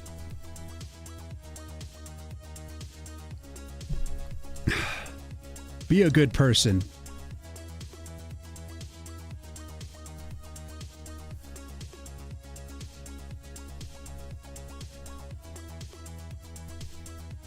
Dun, dun, dun.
That's awfully specific. I like anime because the medium allows for really creative stories. Lost my place. Allows for really creative stories, and the art can be so damn good. Way better than live action stuff. Yeah, I mean, I love anime for both like the artistry of it, just the design and artistry that goes into it is a thing to admire, and a lot of times the stories are pretty damn good, and they're, I don't know, it's like there's a lot of like heartfelt stuff, a lot of intriguing like sci-fi, fantasy, like all kinds of stuff, like anything you can think of, there's like an anime that covers it. And you got to remember, like, I started out as a weeb because of things like Samurai Champloo, Cowboy Bebop, Full Metal Alchemist, like just the ultimate, like, flawless, beautiful animes.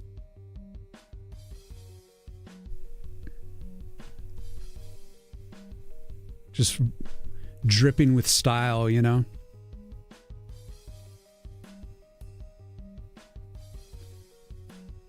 Creative story like Help I Died and was reincarnated as a hot girl in MMO RPG. Some of them are just like straight up just funny stuff. Looking good. Thank you, waifu guy. Thank you. It's a medium. There are masterpieces and slop like any other. Yeah. 100%. I can't. There's definitely some animes I can't stand. There's no doubt about that. Where else is pushing 2D technologies? Bastion of 2D exploration. Yeah, I agree. You're making an anime game? Nice. Took inspiration from One Piece. So now I'm creating my game inside the One Piece world. Not characters. Oh, we're on ads, aren't we? Son of a bitch.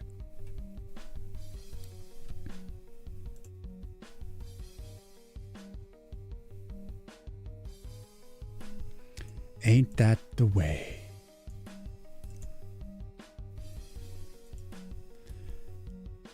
Started with One Piece, took a while to get up to pace. Oh my god. Isn't there like a bajillion episodes? I never got past the first season of One Piece.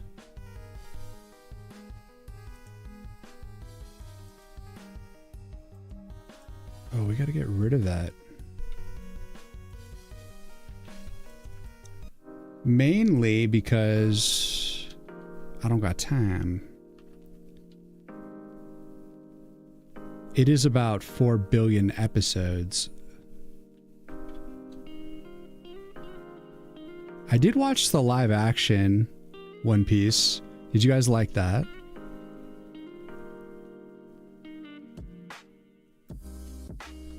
I kind of vibed on it, but I have a feeling the cartoon is better.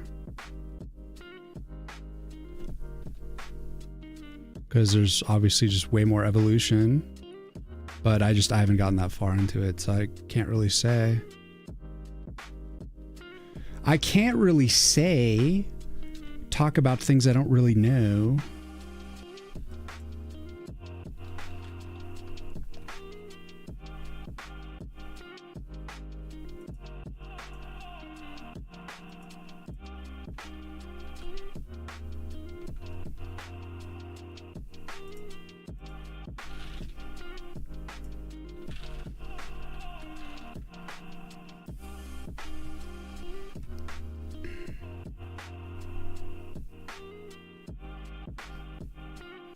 Challenging is creating the correct palette and do not have too much details of my 2D assets.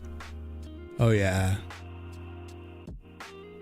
Well, you know what? I mean, there is like a ton of pixel art anime games out there. If you ever watch like Macaw 45, he actually plays a lot of them. Just really obscure like Japanese anime games, like all kinds of stuff. Usually from like the 80s and 90s. He started with One Piece, took a while, got up to pace. You're on 1,127 right now? Holy shit. You would like to do solo leveling, but damn, that is too much work for assets creation. Might do Next Kingdom as inspiration. I only watched like the first season of solo leveling, but it was really addictive and really good. Seems like it's really popping off. People are really loving that one. The One Piece anime takes 31 episodes before you get to the good stuff. That's what I've been hearing, Quantum. Why is that? Is that because like the writers changed or did the studio change? There's got to be a reason. I watched when I was a teenager during my military service. Took me the whole 9 months to watch. Damn. That must have been a good like reprieve though, because then you had like a show that was just unending basically. You watch it for Nami? Once you get through those first 31, it gets good, like really good. You just finished season 2 of Solo Leveling. It made me read the manga or webtoon or whatever they call them. I don't know the difference. I was actually at the bookstore the other day and I was picking up some Stephen King books and I was like looking at the manga section and I really wanted to pick up some Mariko-chan, but like they didn't have all of the volumes. Like they it was like skipping volumes, you know? So I could only get like part of it, you know, like 70% of it. And I was just like, ugh, I don't want to buy just part of it. I want to see the whole damn thing, read the whole damn. I really liked Mariko-chan. It's pretty legit anime. They only had like 1 season though, so you gotta, if you want to keep into the lore, you gotta get into the manga.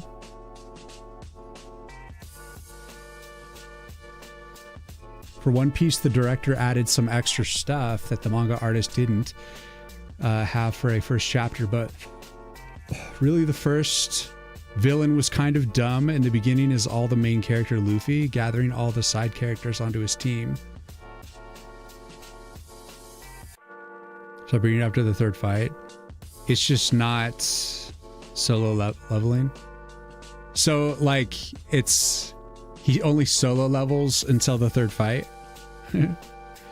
I mean, what the premise of solo leveling, the guy starts out as like the weakest of all the characters and then somehow he just like happens to get stronger. Episode 31 is the start of the first team fight. All right, so like the team dynamic is what brings it together. I'm from what it sounds like. Pretty interesting.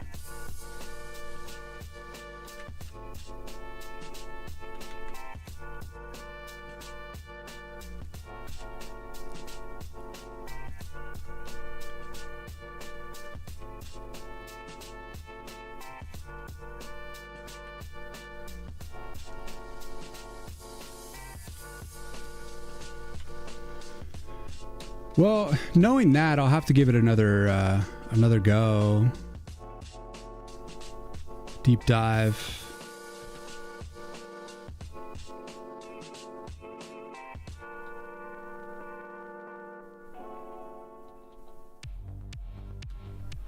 Trying to think, what have I've been watching Mob Psycho lately, but it's a rewatch for me. I'm just like lately I've just been watching animes that are reruns for me to gain inspiration for my process. So I'm trying to watch stuff that I found like really good. As I continue to find ways to keep my creativity alive, you know, like in Mob Psycho, I always thought was a really good show. I remember at first feeling like Mob Psycho was like not that well animated, you know, it felt kind of rough, but now when I look at it, I really like it. It actually is like really good animation. Especially when like Mob is like running and stuff, like it's really funny. It has so much personality, it's ridiculous.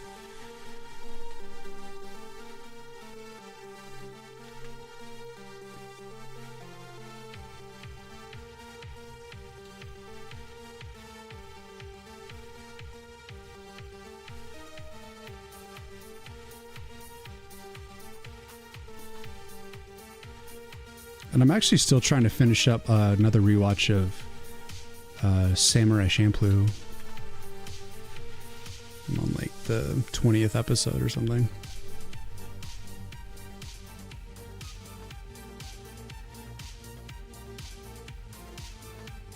There's just no time. It's usually what I like put on when I'm like going to bed, you know? When I just want to turn off my brain, I'll put on an anime that I've already seen, kind of a thing. Because since I already know what happens, I can just kind of relax and not like pay attention and just fall asleep to it. Which is totally a terrible idea.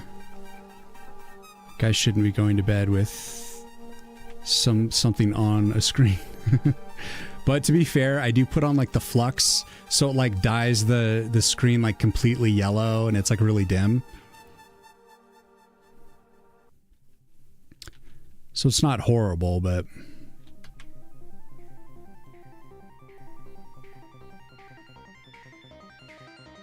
solo leveling manga actually pulled you in with every fight. Ragnarok, the fights feel different in a bad and sloppy way. It's not the feeling of, oh shit, it's happening. He's talking about an offshoot story from the original solo leveling. Oh, okay, okay. Well, I'm still going to give solo leveling a go. I think I'm going to have to start over from the top, though, just to like get reinvested in the main character. So I think that's the main novelty of it, is watching like the weakest character become strong. Their first fight is to free a town held slaves by a group of racists. And the reason they're in the town is because Luffy was trying to recruit Nami. And Nami was specifically one of the primary slaves and had been since she was a child. So there's a couple really solid emotional hooks going on there. Pay attention to the good parts, though. Ignore all the terrible parts. Only look at the good parts. Well, sounds like Quantum, you live a life in gratitude. And for that, I have tremendous respect. That's the way.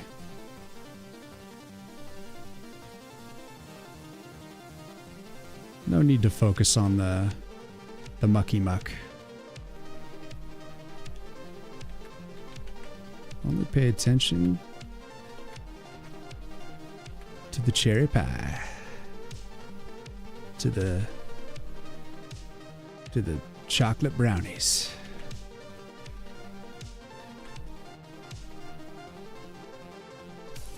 The good stuff.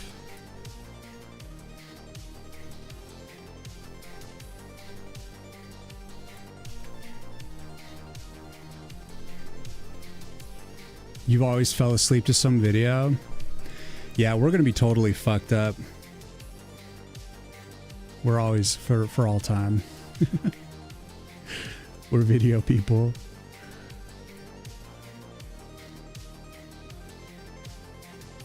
You never thought you'd personally ever buy a manga? But here I am, 14 books deep into Sakamoto days. Yeah, I've read mangas before, but I actually never purchased a manga. So the Mariko-chan would have been my first, but I think at some point I might pick it up because I'd like to check it out.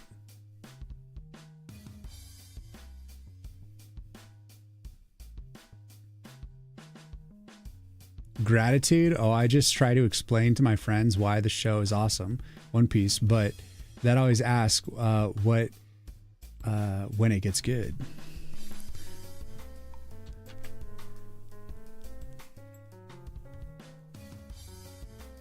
You're living a life of gratitude and you don't even know it.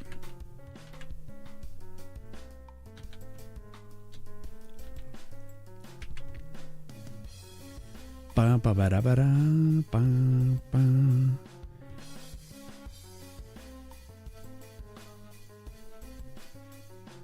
Or I presume.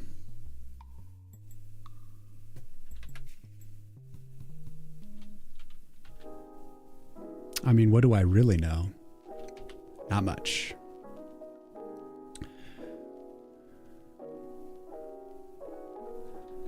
What do I know? I'm just a fucking janitor. Down, down, down, down, down. Oh God, that just took me back to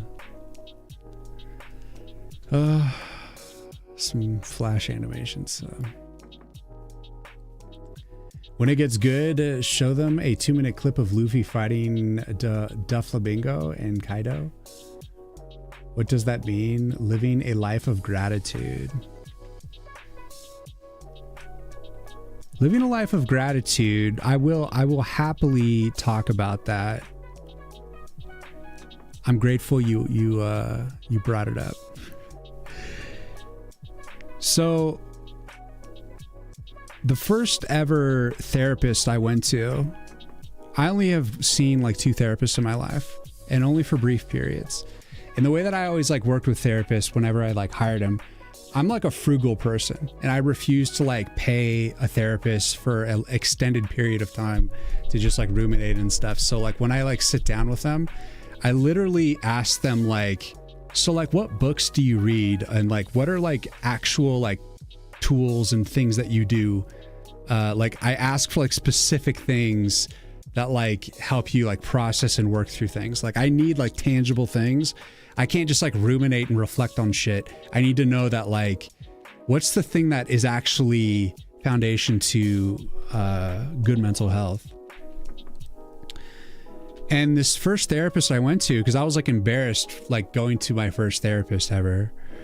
It was a woman, and she was actually a sex therapist. And it wasn't for sex therapy that I went to her. I just thought it was like a little, in a way, like rebelling against the idea of going to a therapist by going to a sex therapist for my therapy. So I went to this woman who predominantly is like positions herself with, you know, between couples and like helps them through their like issues and stuff like that. And I just went and was chilling, and I'm looking for like these, you know, ingredients to happiness in life. And one of the things that I learned from her, probably my biggest takeaway from her, she's like, all right, here's what you should do. Every single night before you go to bed, you should list 5 to like 10 things that happened that day that you were grateful for. Every single day, think about things that you were grateful for. And if you do this long enough, you start to naturally be grateful for more and more things, and you start to live a life in gratitude, because that is a massive foundation in good mental health. So that's what it means, Quantum. That's all what it means to me.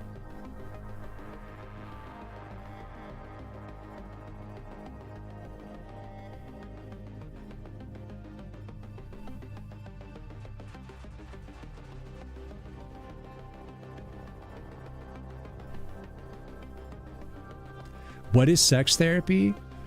Imagine like an old married couple that doesn't have like sex anymore, you know, or there's someone who has like maybe some sort of like emotional block, and they need someone to help like suss them out. I imagine it's for stuff like that. I don't really know. That's just like what she listed.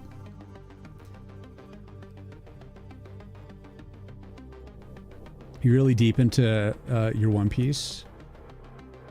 You love your One Piece? Even Alabasta fights with Croc was good. You just like talking about good stuff? Fair enough. Fair enough.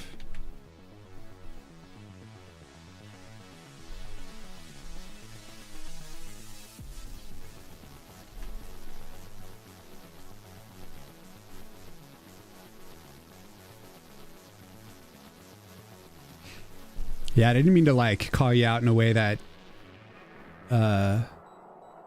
like you didn't vibe with or something. You live the way you live.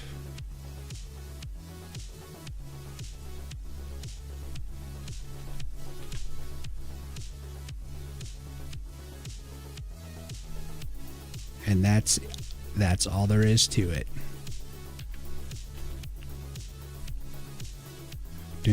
Down. I like to talk about cool stuff too.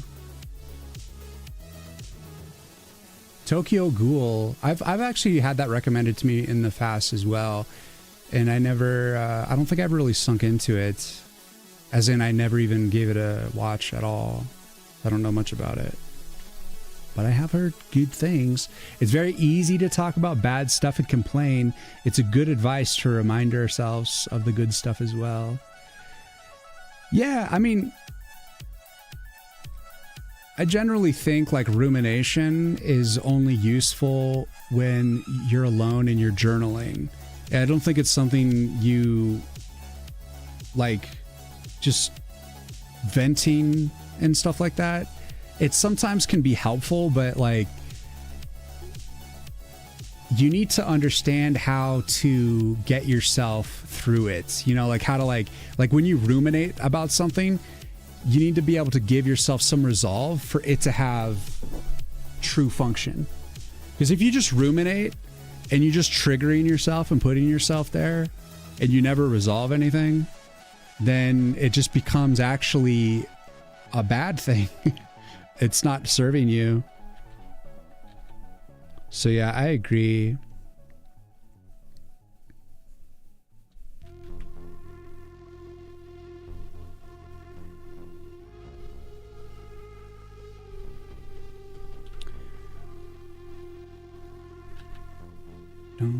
There's always something useful, even in the bad experiences. There's always something useful happening. I'll tell you what. All right, let's do a quick shadow on this.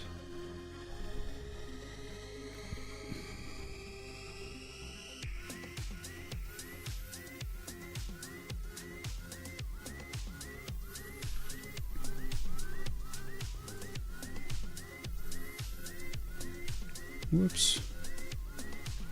Wrong button.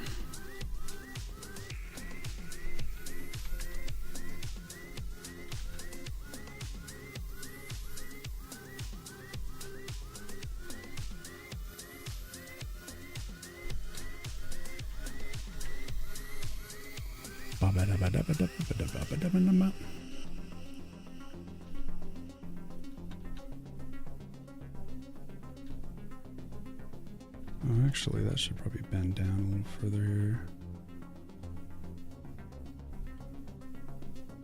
Combine that here.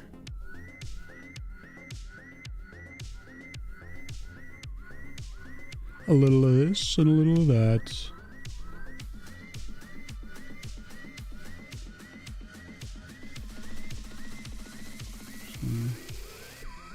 Select that again.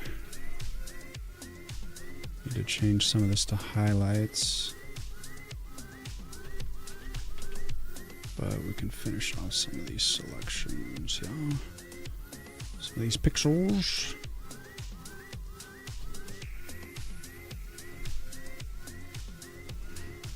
So as I've been like prepping for Next Fest, I've definitely been like super stressed out, like worried about everything and wanting it to, I wanted the game to be in as good a spot as possible, and so I'm working hard to make that happen. And I'm just like, of course, just naturally worried because I want it to go well. And so like, as I've been worried, I've been putting a lot more effort into, I started working out again, and I've been doing like breathing exercises again, stuff like that, so that I can like just chill out, you know, just manage the stress head on. And it's been about like I've only started up like 4 days ago. Been exercising for about like 30 minutes to an hour a day. Sometimes it's just a walk, other times it's more like heavy stuff. And I've been feeling pretty good, man. I'm pretty chill. I feel like I can take it on.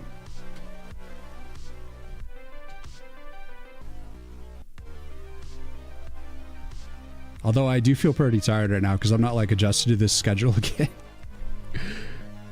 But I will soon. It actually feels good working on the game code today. Spent 4 days straight working on cleaning up and reskinning my assets. Nice. 14K is a lot, man. Just to replace with 600 lines. That actually like sounds good. Optimization. I take it back.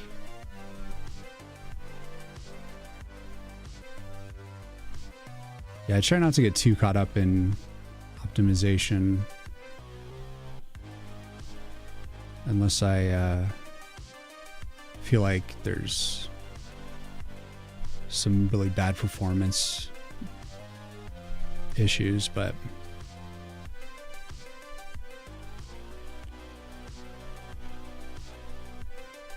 it's just felt good to like get back into the swing of taking care of my shit, because I've been so hyper focused on the game that like I've just let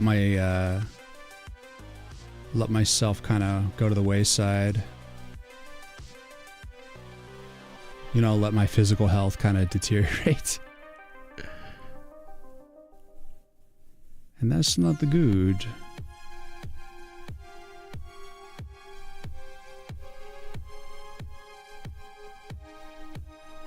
So it just feels good to be on top of that business.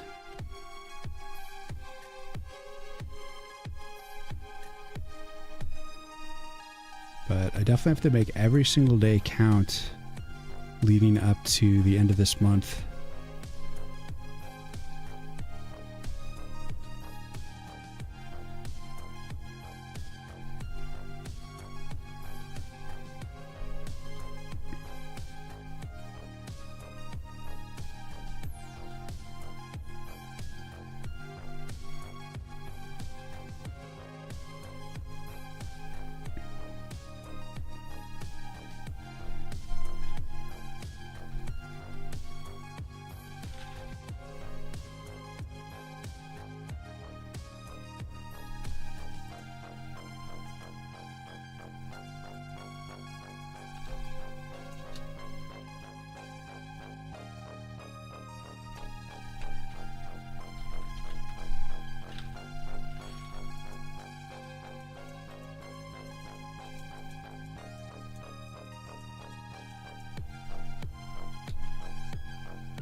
Bum.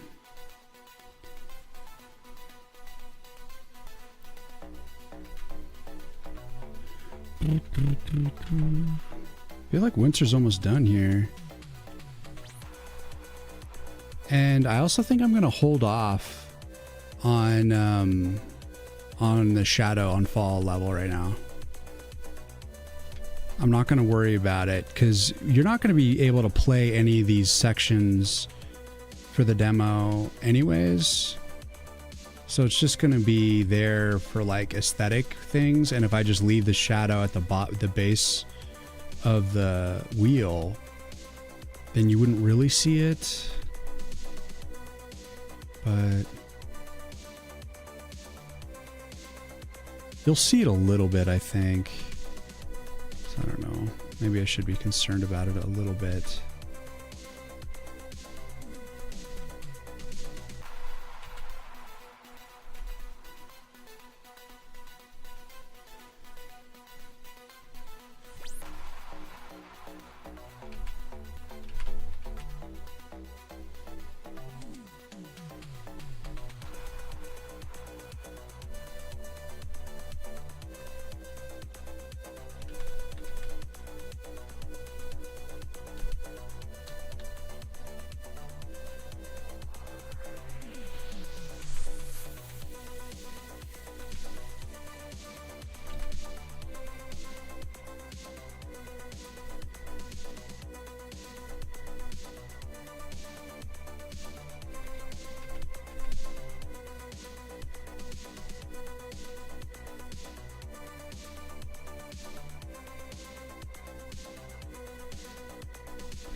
dun, dun, dun, dun.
You had a lot of time to think on how to adjust and improve stuff the last 4 days. Nice. Yeah, sometimes all you need is a little time.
Thanks for hanging, little boy.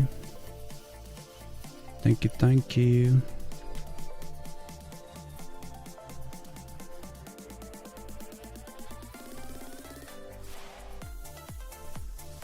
We're just getting stuff done.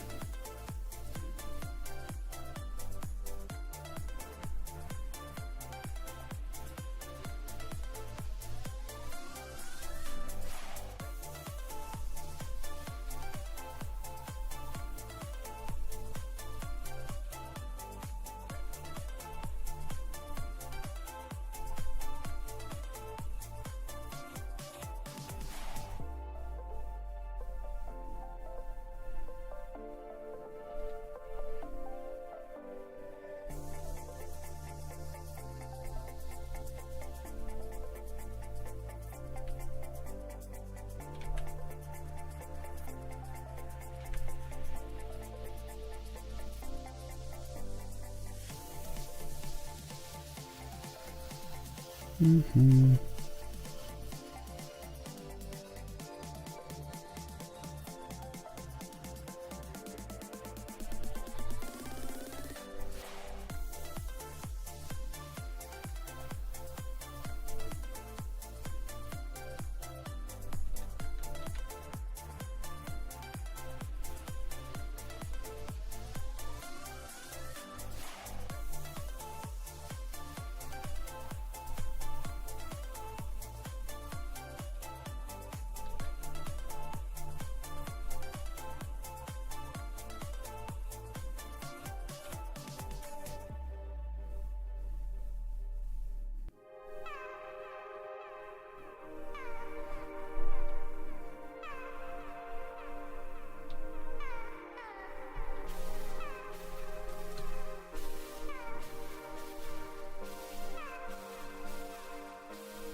Mm-hmm.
Yeah, I feel that. I'm still piecing together my strategy for how I'm gonna save game state.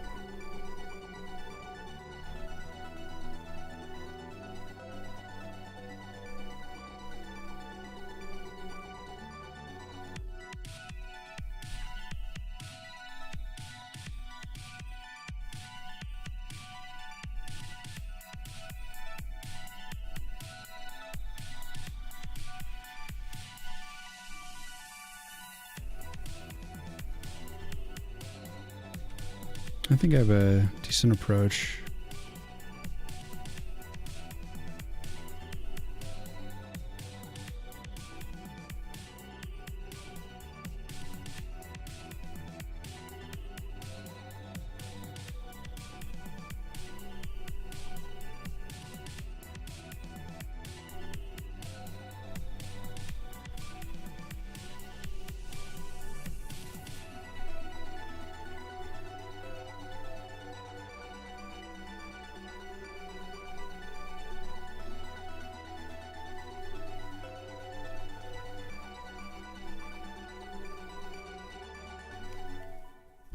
But time will tell.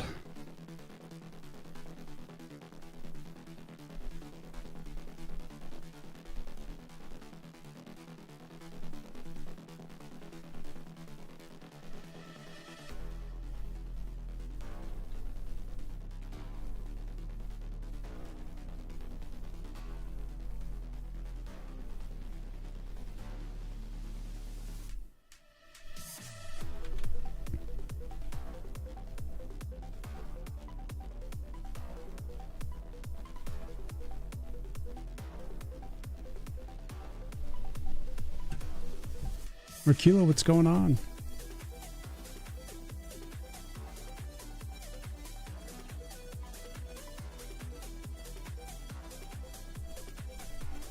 Found something I think I'll love. Mark Ferrari's palette cycled pixel art. Something I came across years ago.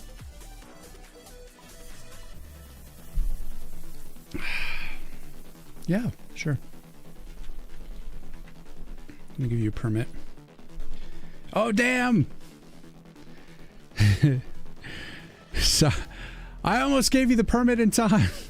I should have said the permit was necessary prior to saying, well, when you come back, we'll in a minute we'll do it again.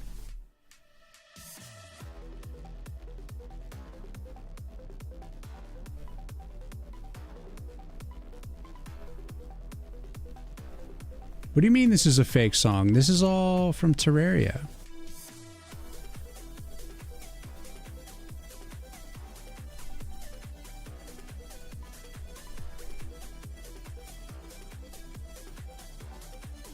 I know what you need. You need some Hashimoto.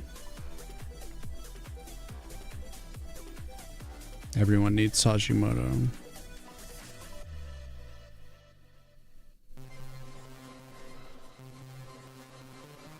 He's the AI that created the song.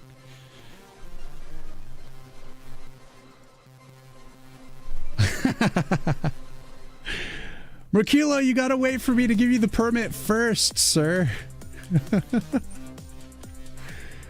We're gonna work this out. We're gonna work this out. So when you come back, I will give you the permit, and then you post the link. I think that's the first time I've ever seen someone get double auto-modded.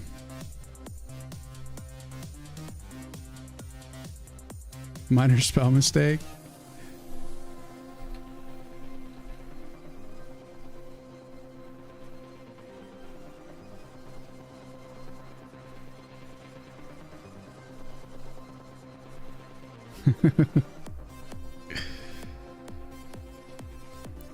That is why Orshi was born.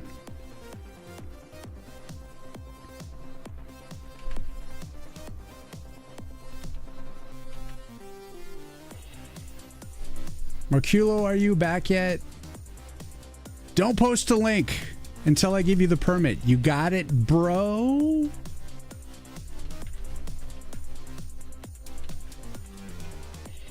All right, post it now. You fiend.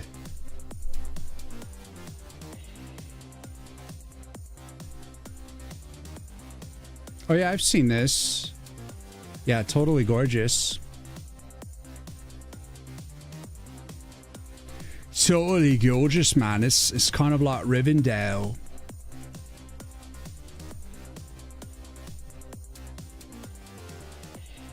Pretty good.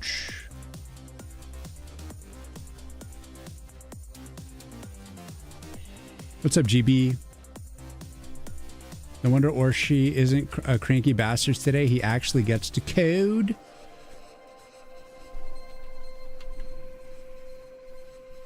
I'm going to be coding over the weekend. It is time to implement the additional card ideas that I had.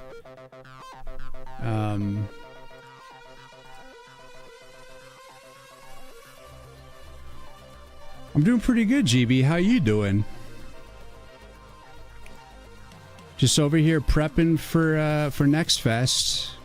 Trying to get the demo together for the game.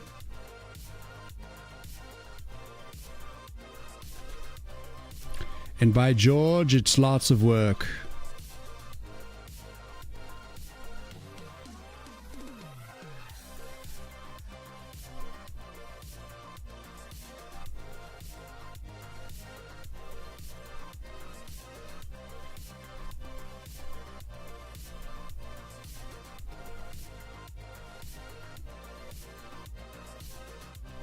Come on.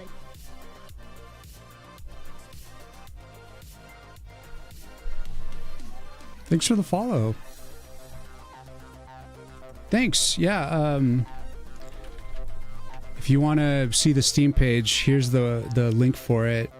Give it a wish list if you like, and it'll inform you when the demo's live. If you want to check it out. It was fun coding this morning. Did some big improvements. You don't want to open my blackboards with 32 open tickets. Yeah, but thanks, Chibi. Yeah, I know how you feel, waifu. Waifu guy.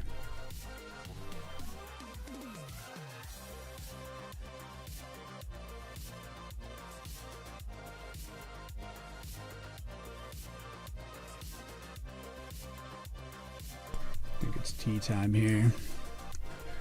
I got some tea.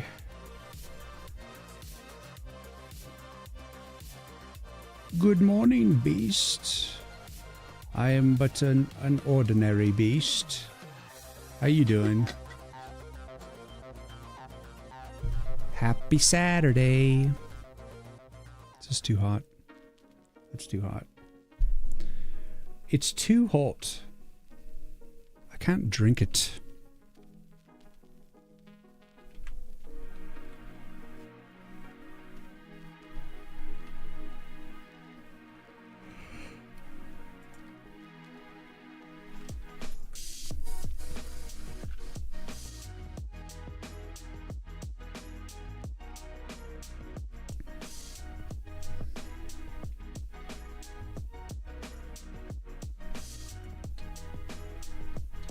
Destroy village type beast? What do you mean?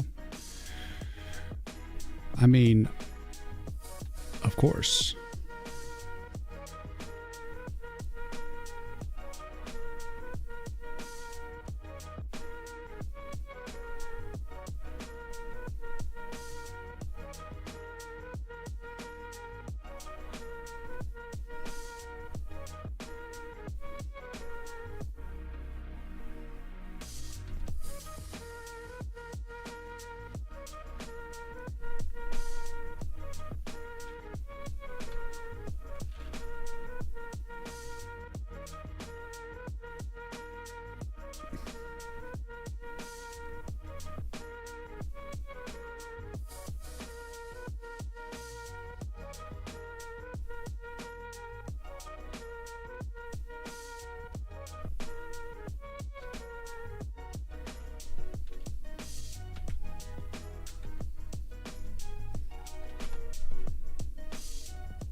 It's so beautiful.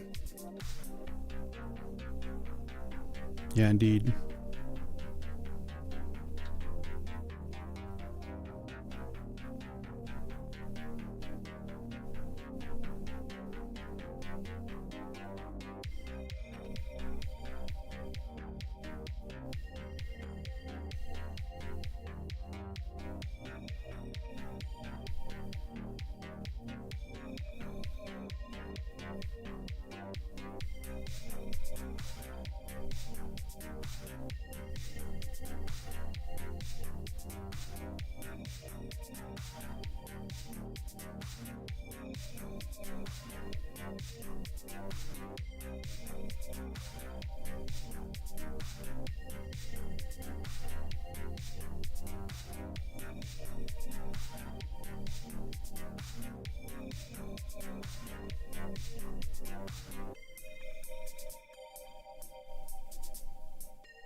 Well, it's a start. Just keep brainstorming ideas. Sometimes you can't rush an idea. Gotta let it unfold.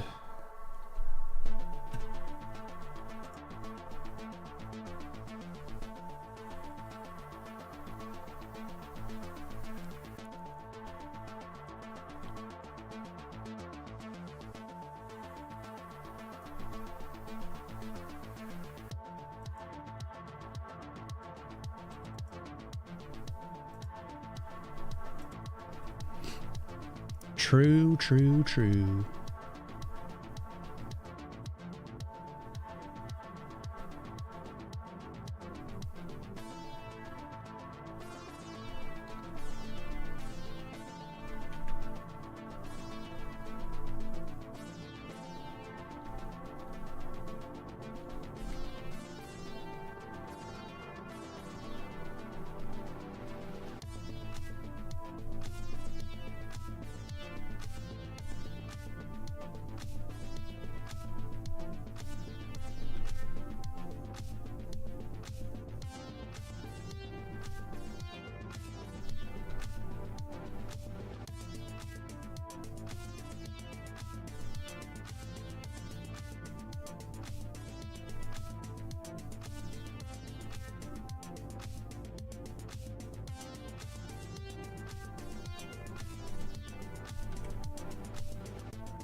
Yeah, Pillars of Eternity, yeah.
Is a game that abbreviates as WoW SEO friendly?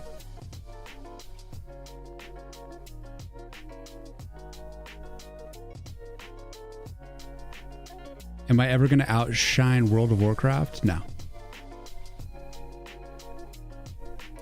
Just have to come up with another abbreviation.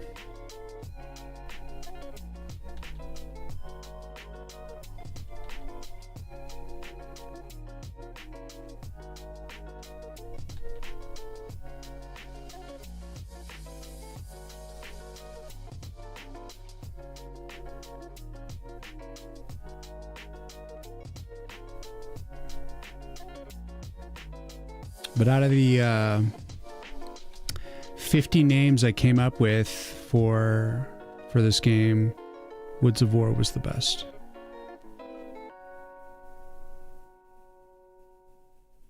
No question.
Woo-wah.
Bound for Tides.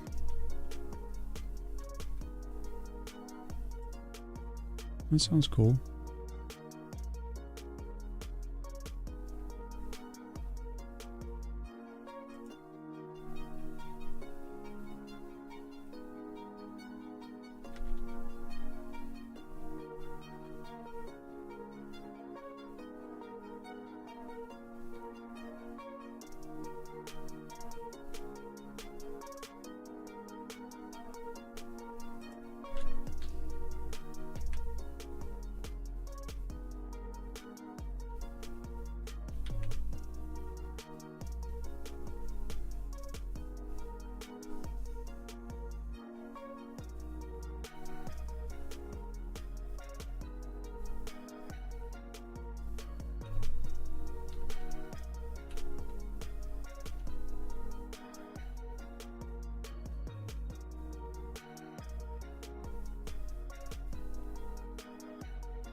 Couldn't think of anything better. Yeah, I mean, the way I approached it was forcing myself to come up with 50 unique names. And in that effort, I definitely made some throwaway names. Just to like meet the goal. It's really hard doing the names, you know? So when you find something that you're like somewhat satisfied with, you kind of have to hang on for dear life because Naming stuff is a pain in the ass. Especially when you're dealing with how much stuff's already been like taken.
People fat.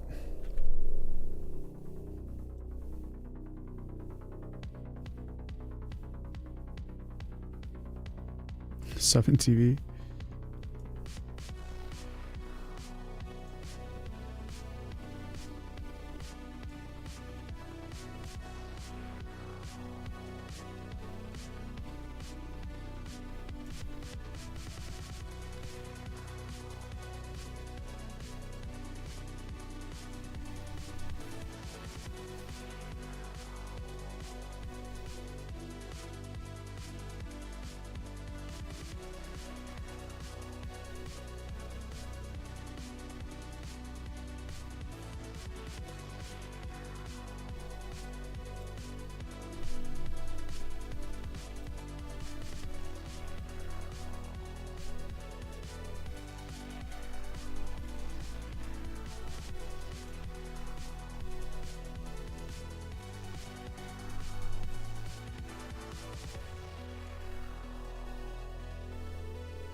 Mind you of Anno?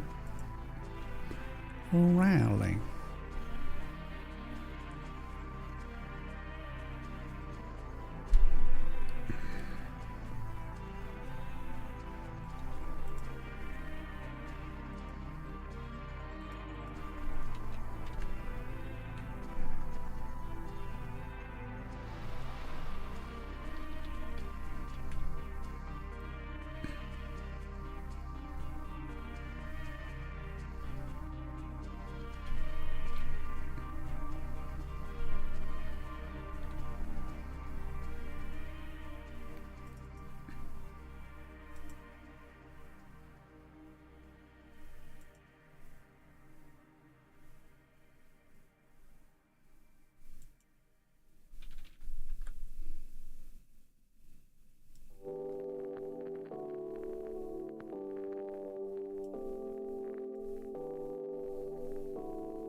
We should look in your work.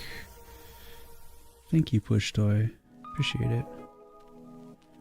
We all appreciate it.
We're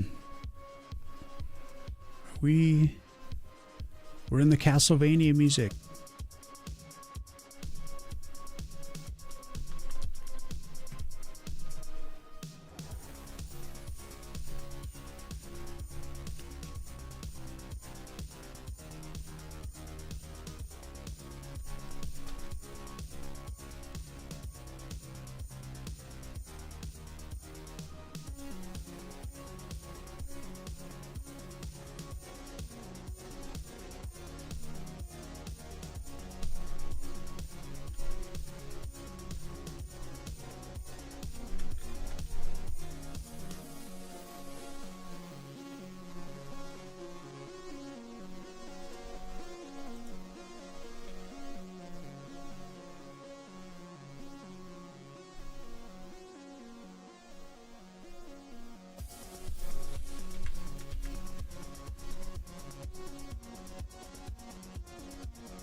This terrible woman.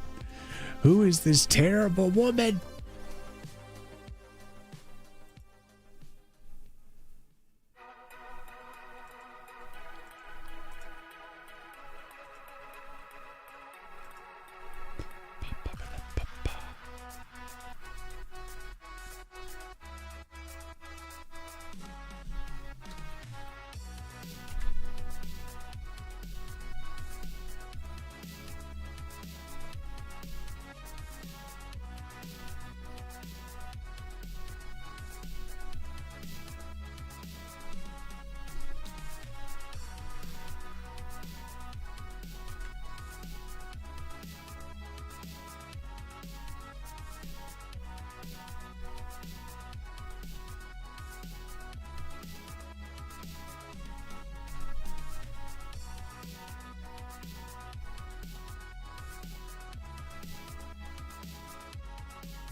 Colaboris, thank you for the follow.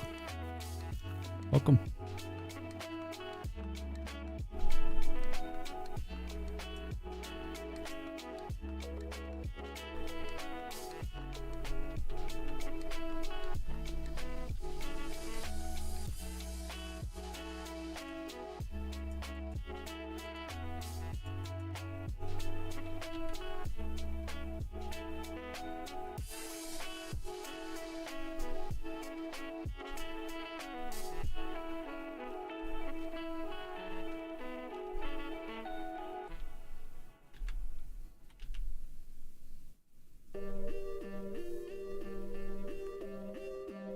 Just realized I'm vibing with your music. Locked in. Let's go.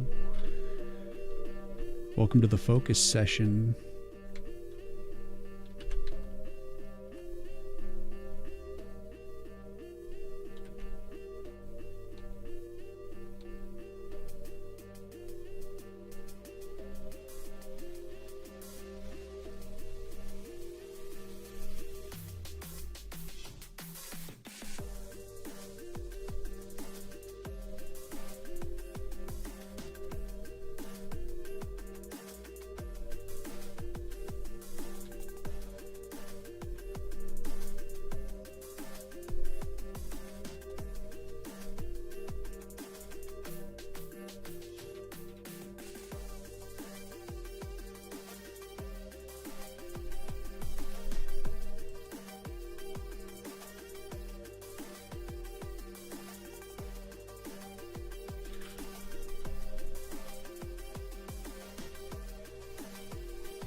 Pretty dope, ain't gonna lie.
Be gone, no vim. Do you plan to have any art for completion screen of the demo? You mean like if you beat it, get like some sort of ending?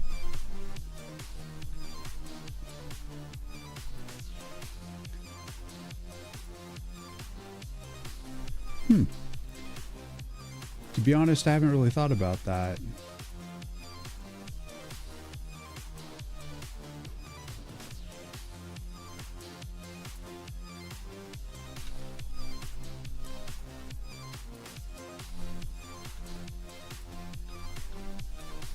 Mainly because it wasn't going to be the finished game, you know?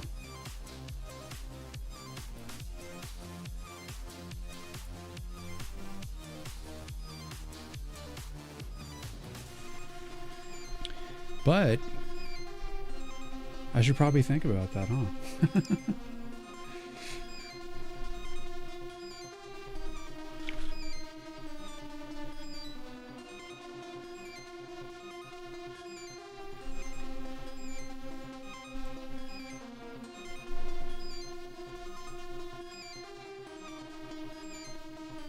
Besides text, thank you and please wish list. Yeah, good point, good point.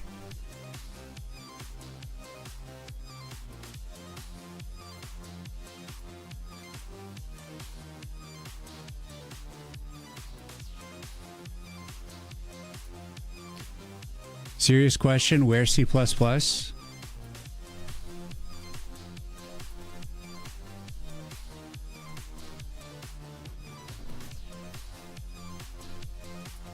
you go.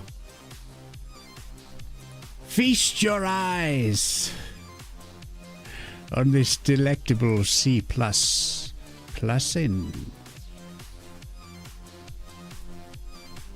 Delicious. But not today, we're just getting aught assets today. Oh, we must do it all.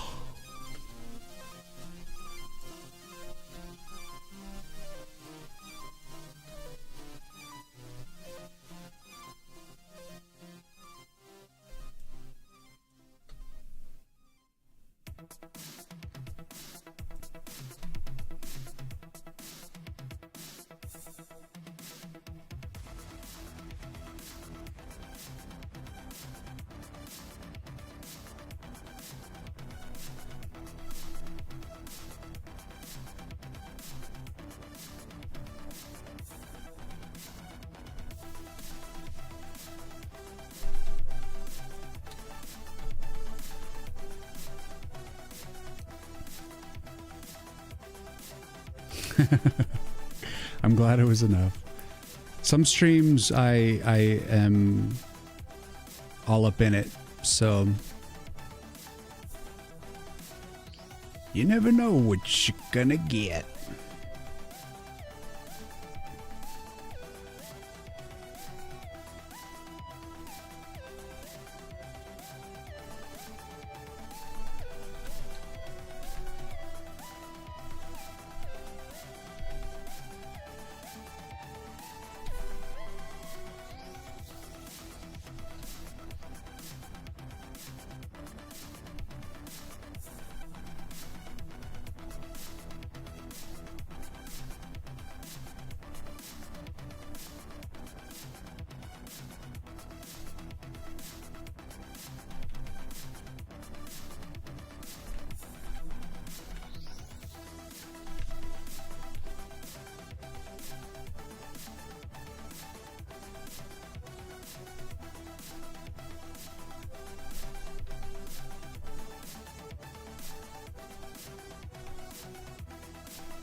Thanks for the hydrate.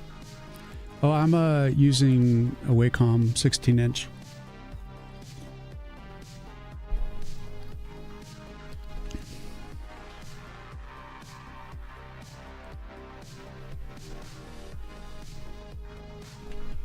Good old Wacom.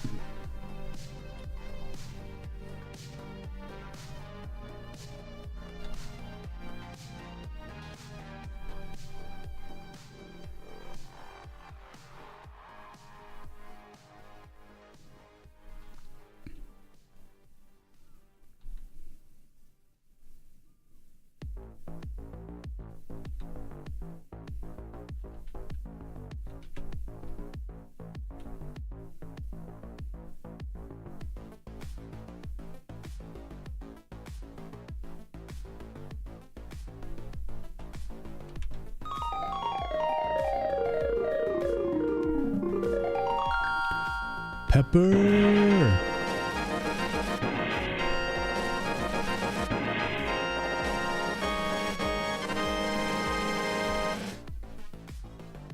Welcome to the spooky show.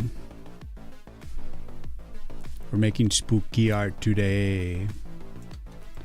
Well, just working on the whole mini map.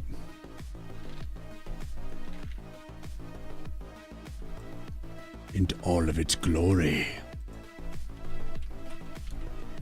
How was your stream? How was your stream?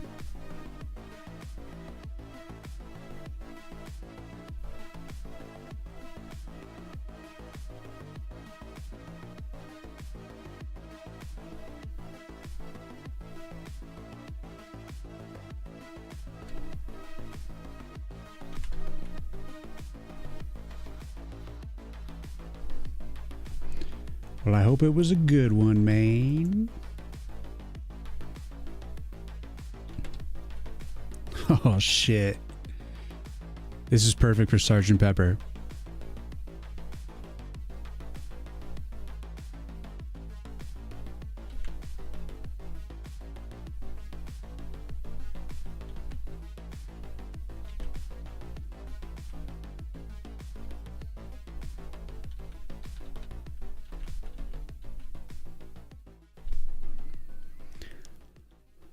Looking good now. Was 8 hours of struggling, busting through Godot character movement, and trying to understand vector math. Vector math? Sounds like you're working on shaders. Maybe. No, I'm thinking of vertices. I'm thinking of pain and suffering. Do-do-do-do-do. Oh shit, Toe Jam and Earl? This one might be too loud though.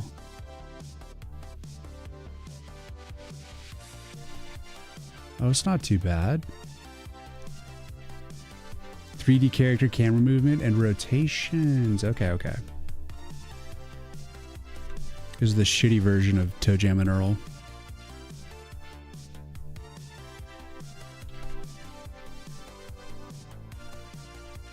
But I'll take it.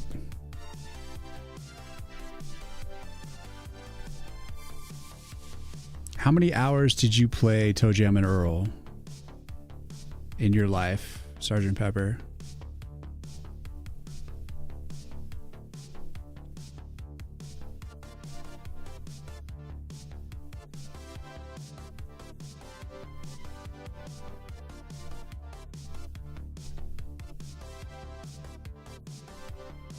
You've never heard of that? It's a game about two funky aliens, Toe Jam and Earl, and they crash land onto a random planet and their ship explodes and they have to walk around this weird ass planet with this funky ass music, trying to put their ship together so they can leave. And you don't like actually hit anything, like you don't attack enemies, you just run for your life. And there's like big pools of like honey that you'll get stuck in, and like It was a Sega Genesis from like early 90s, I think. Toe Jam and Earl, man. The only thing that really made it good was the song. It was a good song. Doot doot doot doot doot doot. Ba ba ba ba da ba da ba da ba. What can I say? It's a pretty good song. Know what I mean?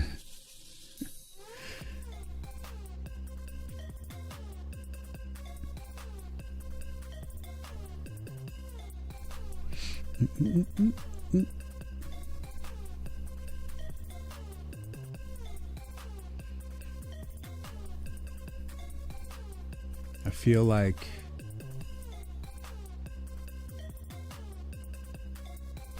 I am slowly becoming drained.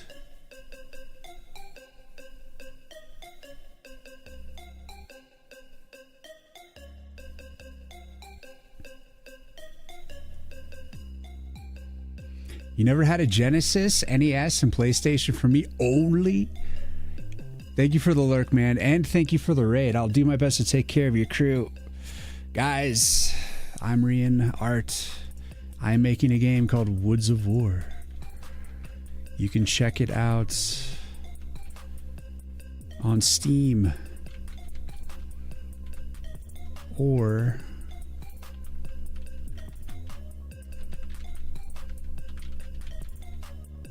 a website that I just put up for Woods of War this last week. See the trailer of like the gameplay that is currently built. The game is like maybe 20% built, so there's not like a ton of assets to show yet, but I am joining Next Fest in June. So this month I'm trying to put together a demo. So that's what I'm up to. Trying to get demo time.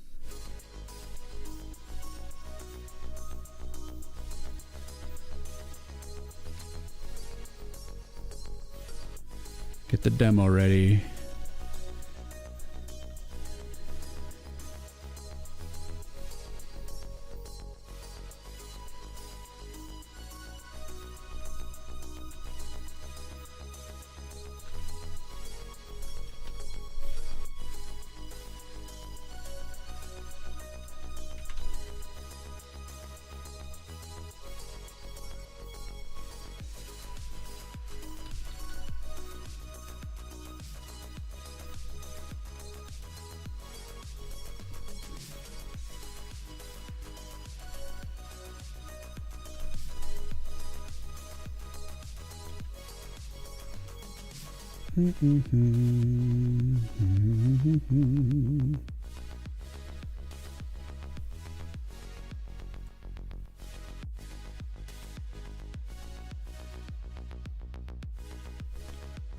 Shall we journey into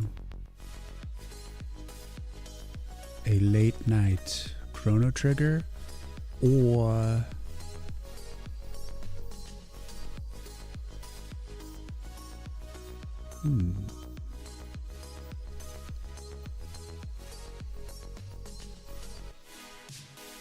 could also do some guitar. All kinds of stuff on this list.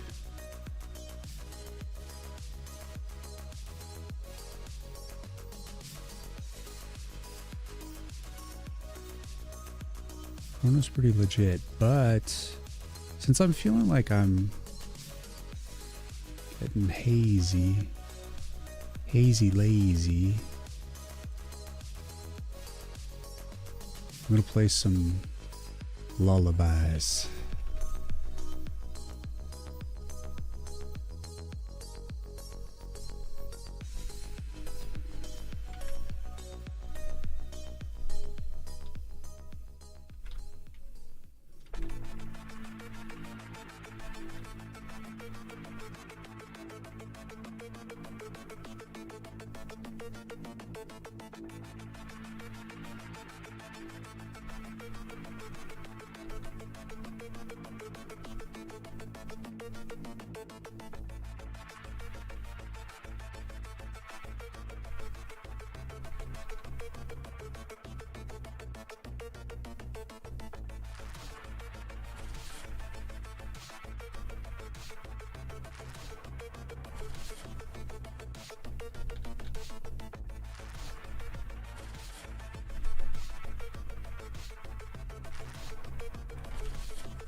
What OS do I use?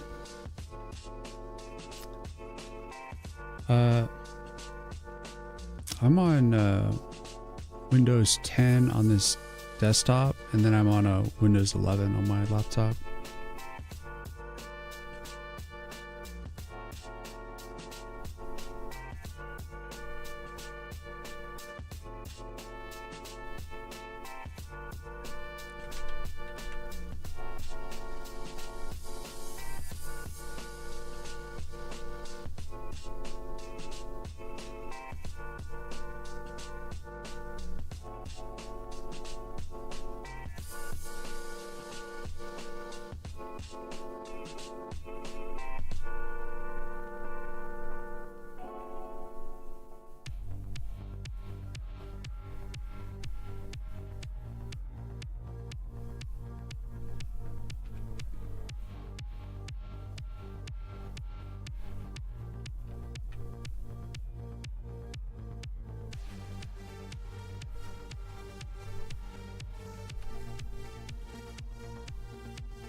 No problem.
Well, well, well.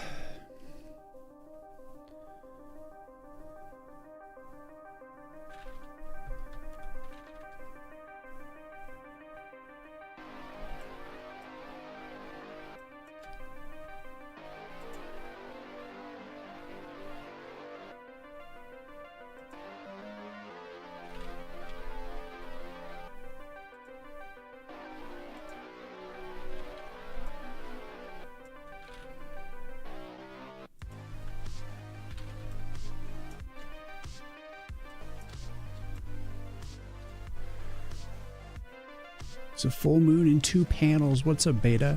It's actually a sun in the summer level.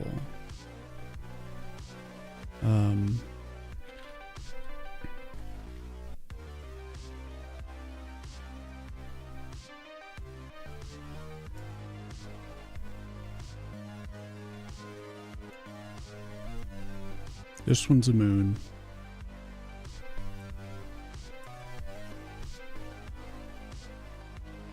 For the shadow.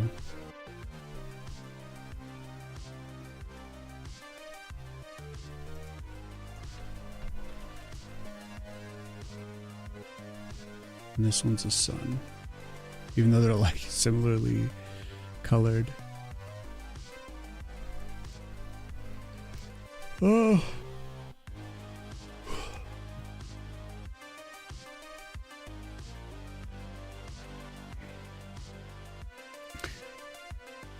I think I'm gonna have to go now. I'm tired.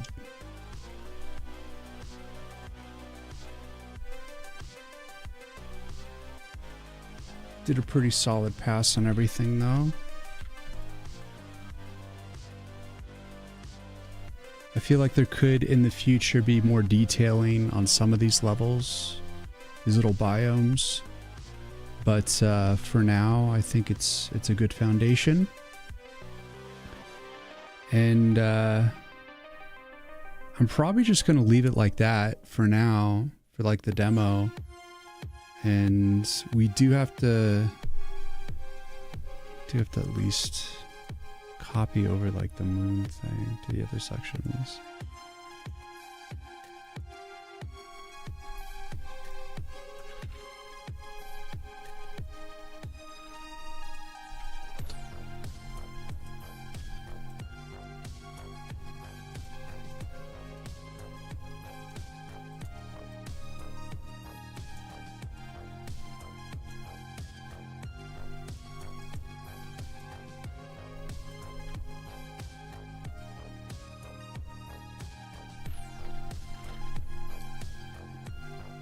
No yawns, it's contagious.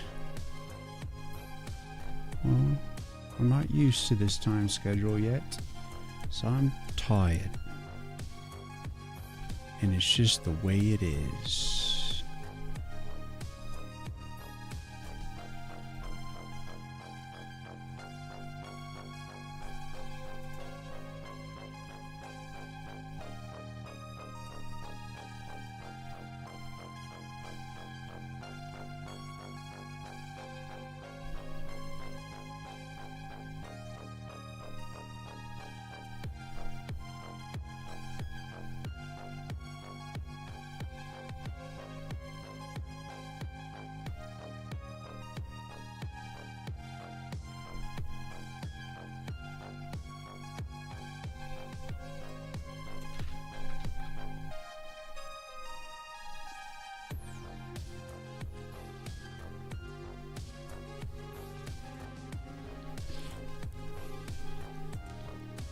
Beta, when you come in, is it always magically playing Ghibli music?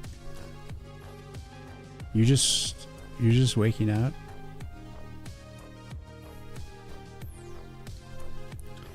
You just wait, you know.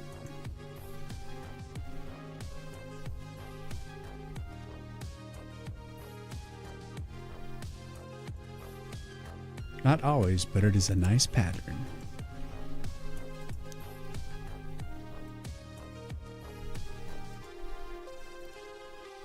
Well, I'm going to be ending pretty soon. I'm just going to try to recap some of these things real quick.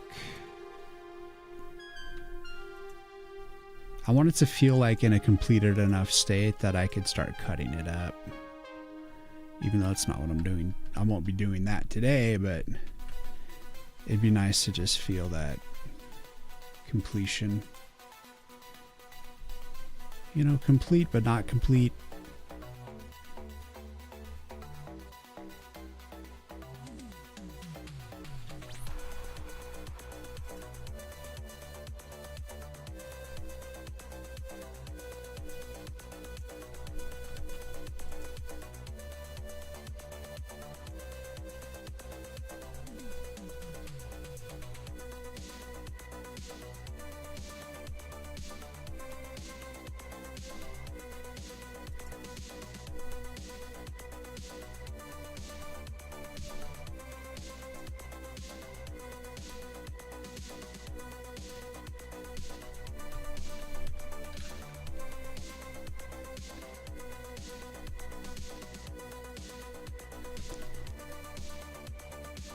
Now there is multiple moons. Makes sense. Well, pretty much got everything. Because the titles on the little labels here, like spring here, that's all going to be done dynamically. So that's not necessarily needed.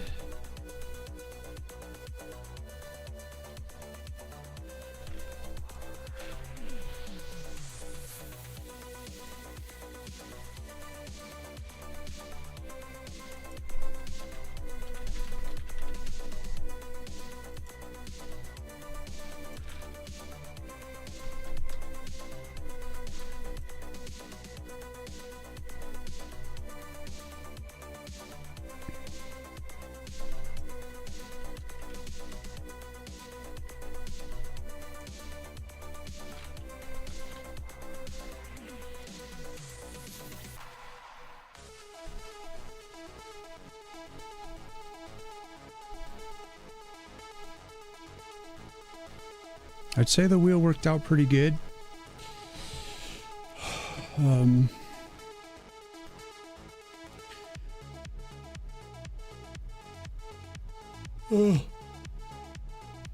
The only thing that is weird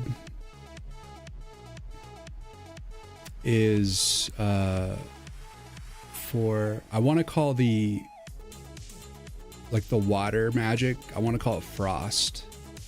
And for the banner, I made it like a waterfall.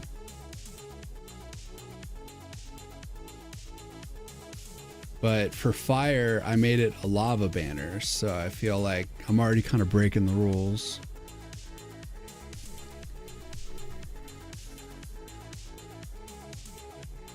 Plus, I mean, even though I prefer to call it frost.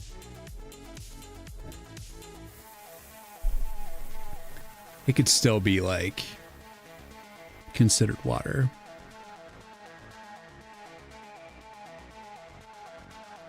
Yeah, I make the rules.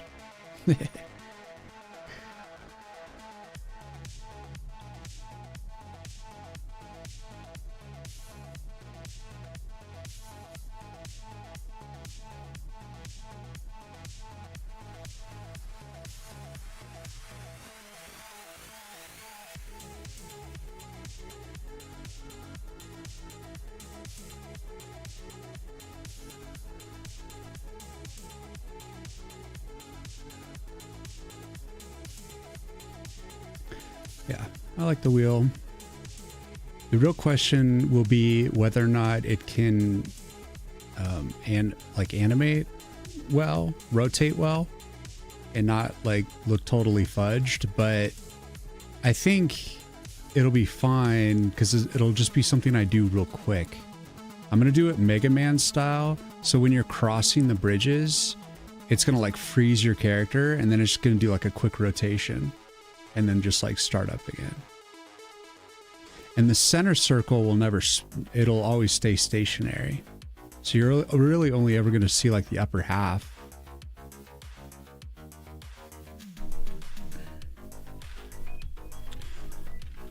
I am wondering.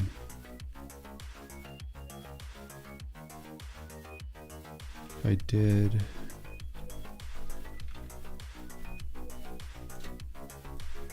If I could show like a lot more of it.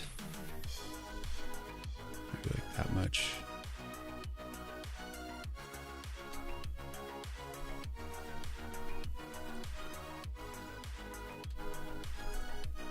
Show the skull in the middle.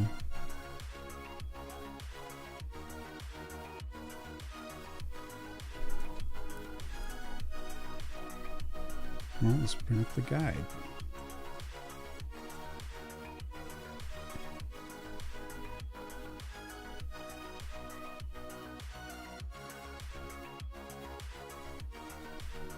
I could make it so that like when you're, if you travel to like the center, it'll like go to the center. So then you could just be like suddenly here. Maybe I could add more to the square. The town square. Boulder's Gate. Yeah, it's actually like why I did it. It just made me think I could have a Boulder's Gate moment there.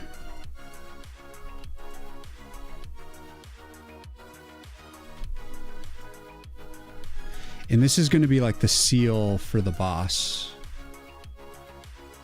For the ultimate boss.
Nice little Easter egg.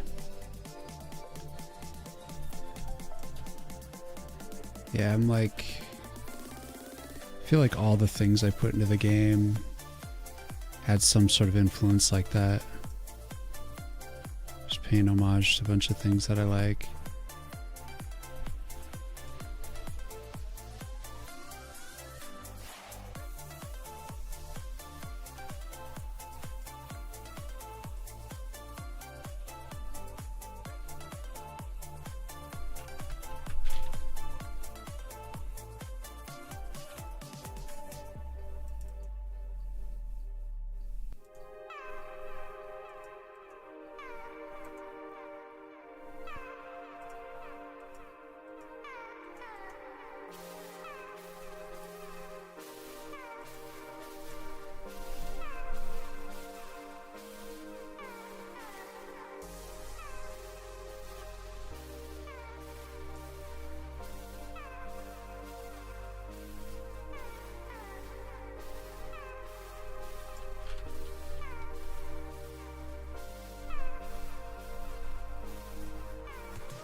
Oh, oh goodness.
Well, everybody,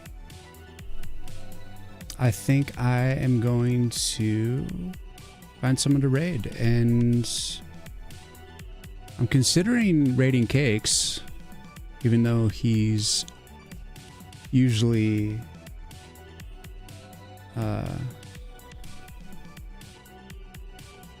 too busy, but his demo's out. So let's go support and see what his demo experience is. Ban should be kind of good because I'm like tired anyways, you know.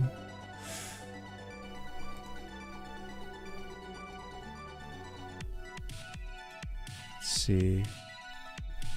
Amar Gupta, what's going on? Hey, I am a second year of a CSE degree and currently doing just DSA from C++. Can you guide me? What should I learn next to order to land a company or a good position job? By the way, love from India. Thanks. I always recommend, I mean, while you're learning, to get this Stroustrip textbook for C++ 11. I like it. It helped me.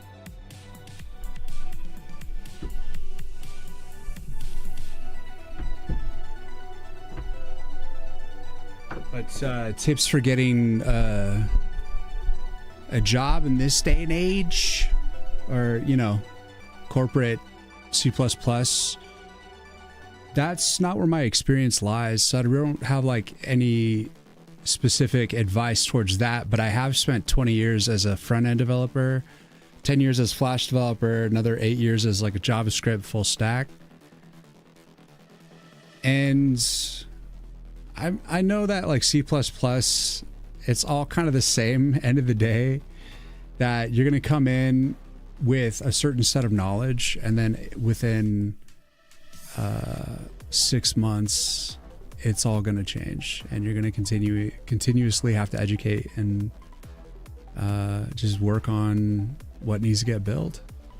I mean, that's just like the coding life, you know, you're always like studying up on like what you need to build as you're building it. It does feel with C++ though that kind of slows down a little bit, which is kind of why I picked it, because I was a front-end developer for so long, so sick of being jerked around, like learning all the different frameworks and stuff.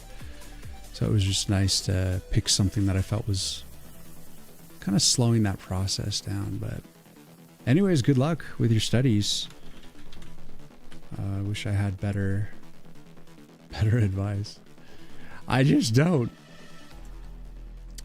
Because when it comes to C++, I've just done it for myself. I've only been really coding in C++ for the past like 3 years, as I've learned it to engage with this project and to get into gaming. But it's all the same crap. You know what I mean? Like, I've done... I feel like my object-oriented programming with ActionScript 3 back when I was working in Flash was like very similar, minus a more direct memory management system, but otherwise it was like structurally very similar. I just wanted to get back to making games, you know. Should you go for another language? Yeah. Yeah, I mean, I could see that being useful. I know a lot of high-ups like, you know, they like Python and they like Java and C#. Basically, the more languages you know, the better off you'll be.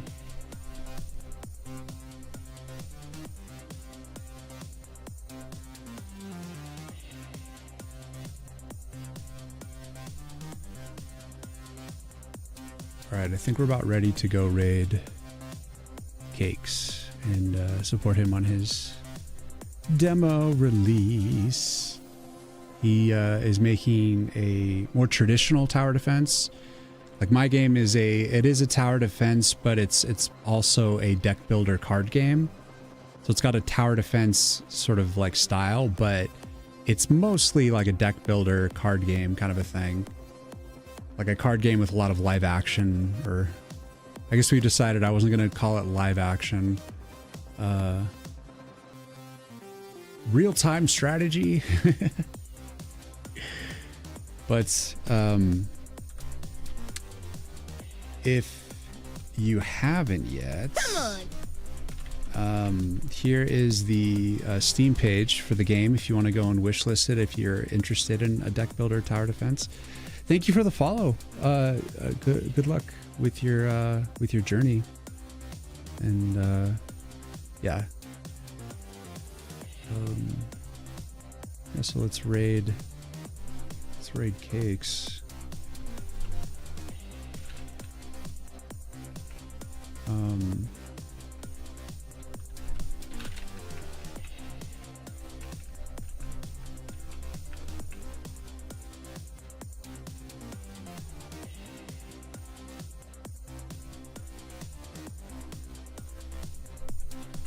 Thanks, Beta.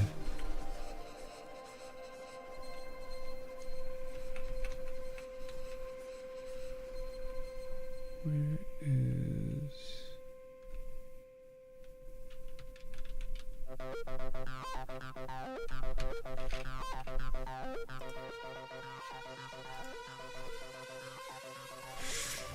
All right, we got to do our last song of the night.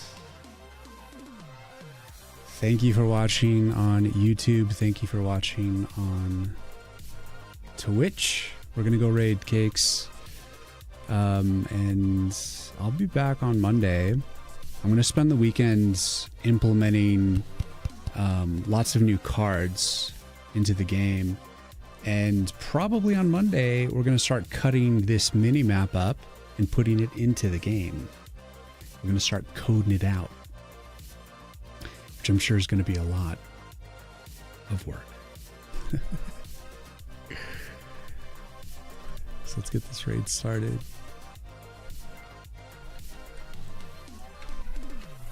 And thanks for watching, guys. Have a good weekend. Beta, thanks for hanging out. Thanks for the follows, guys, for the raids, for the hydrates, for just chilling. And take care of yourself. Have a good weekend. Get some sun.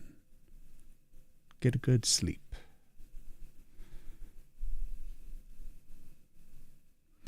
Bye. I'm a Gupta. Thank you for hanging out. Oh, man. I'm so tired. I'm so tired, but we got the work done, man. I'm very pleased with actually how the fall season came out. It looks cool. Good night, Nature Crank Accra. See ya. Good night and day. Good day tonight. Happy Saturday. It's happening. We're going to raid soon. It's happening. I'll see you on the other side. Let's see how Cakes is doing with his demo release. Bye.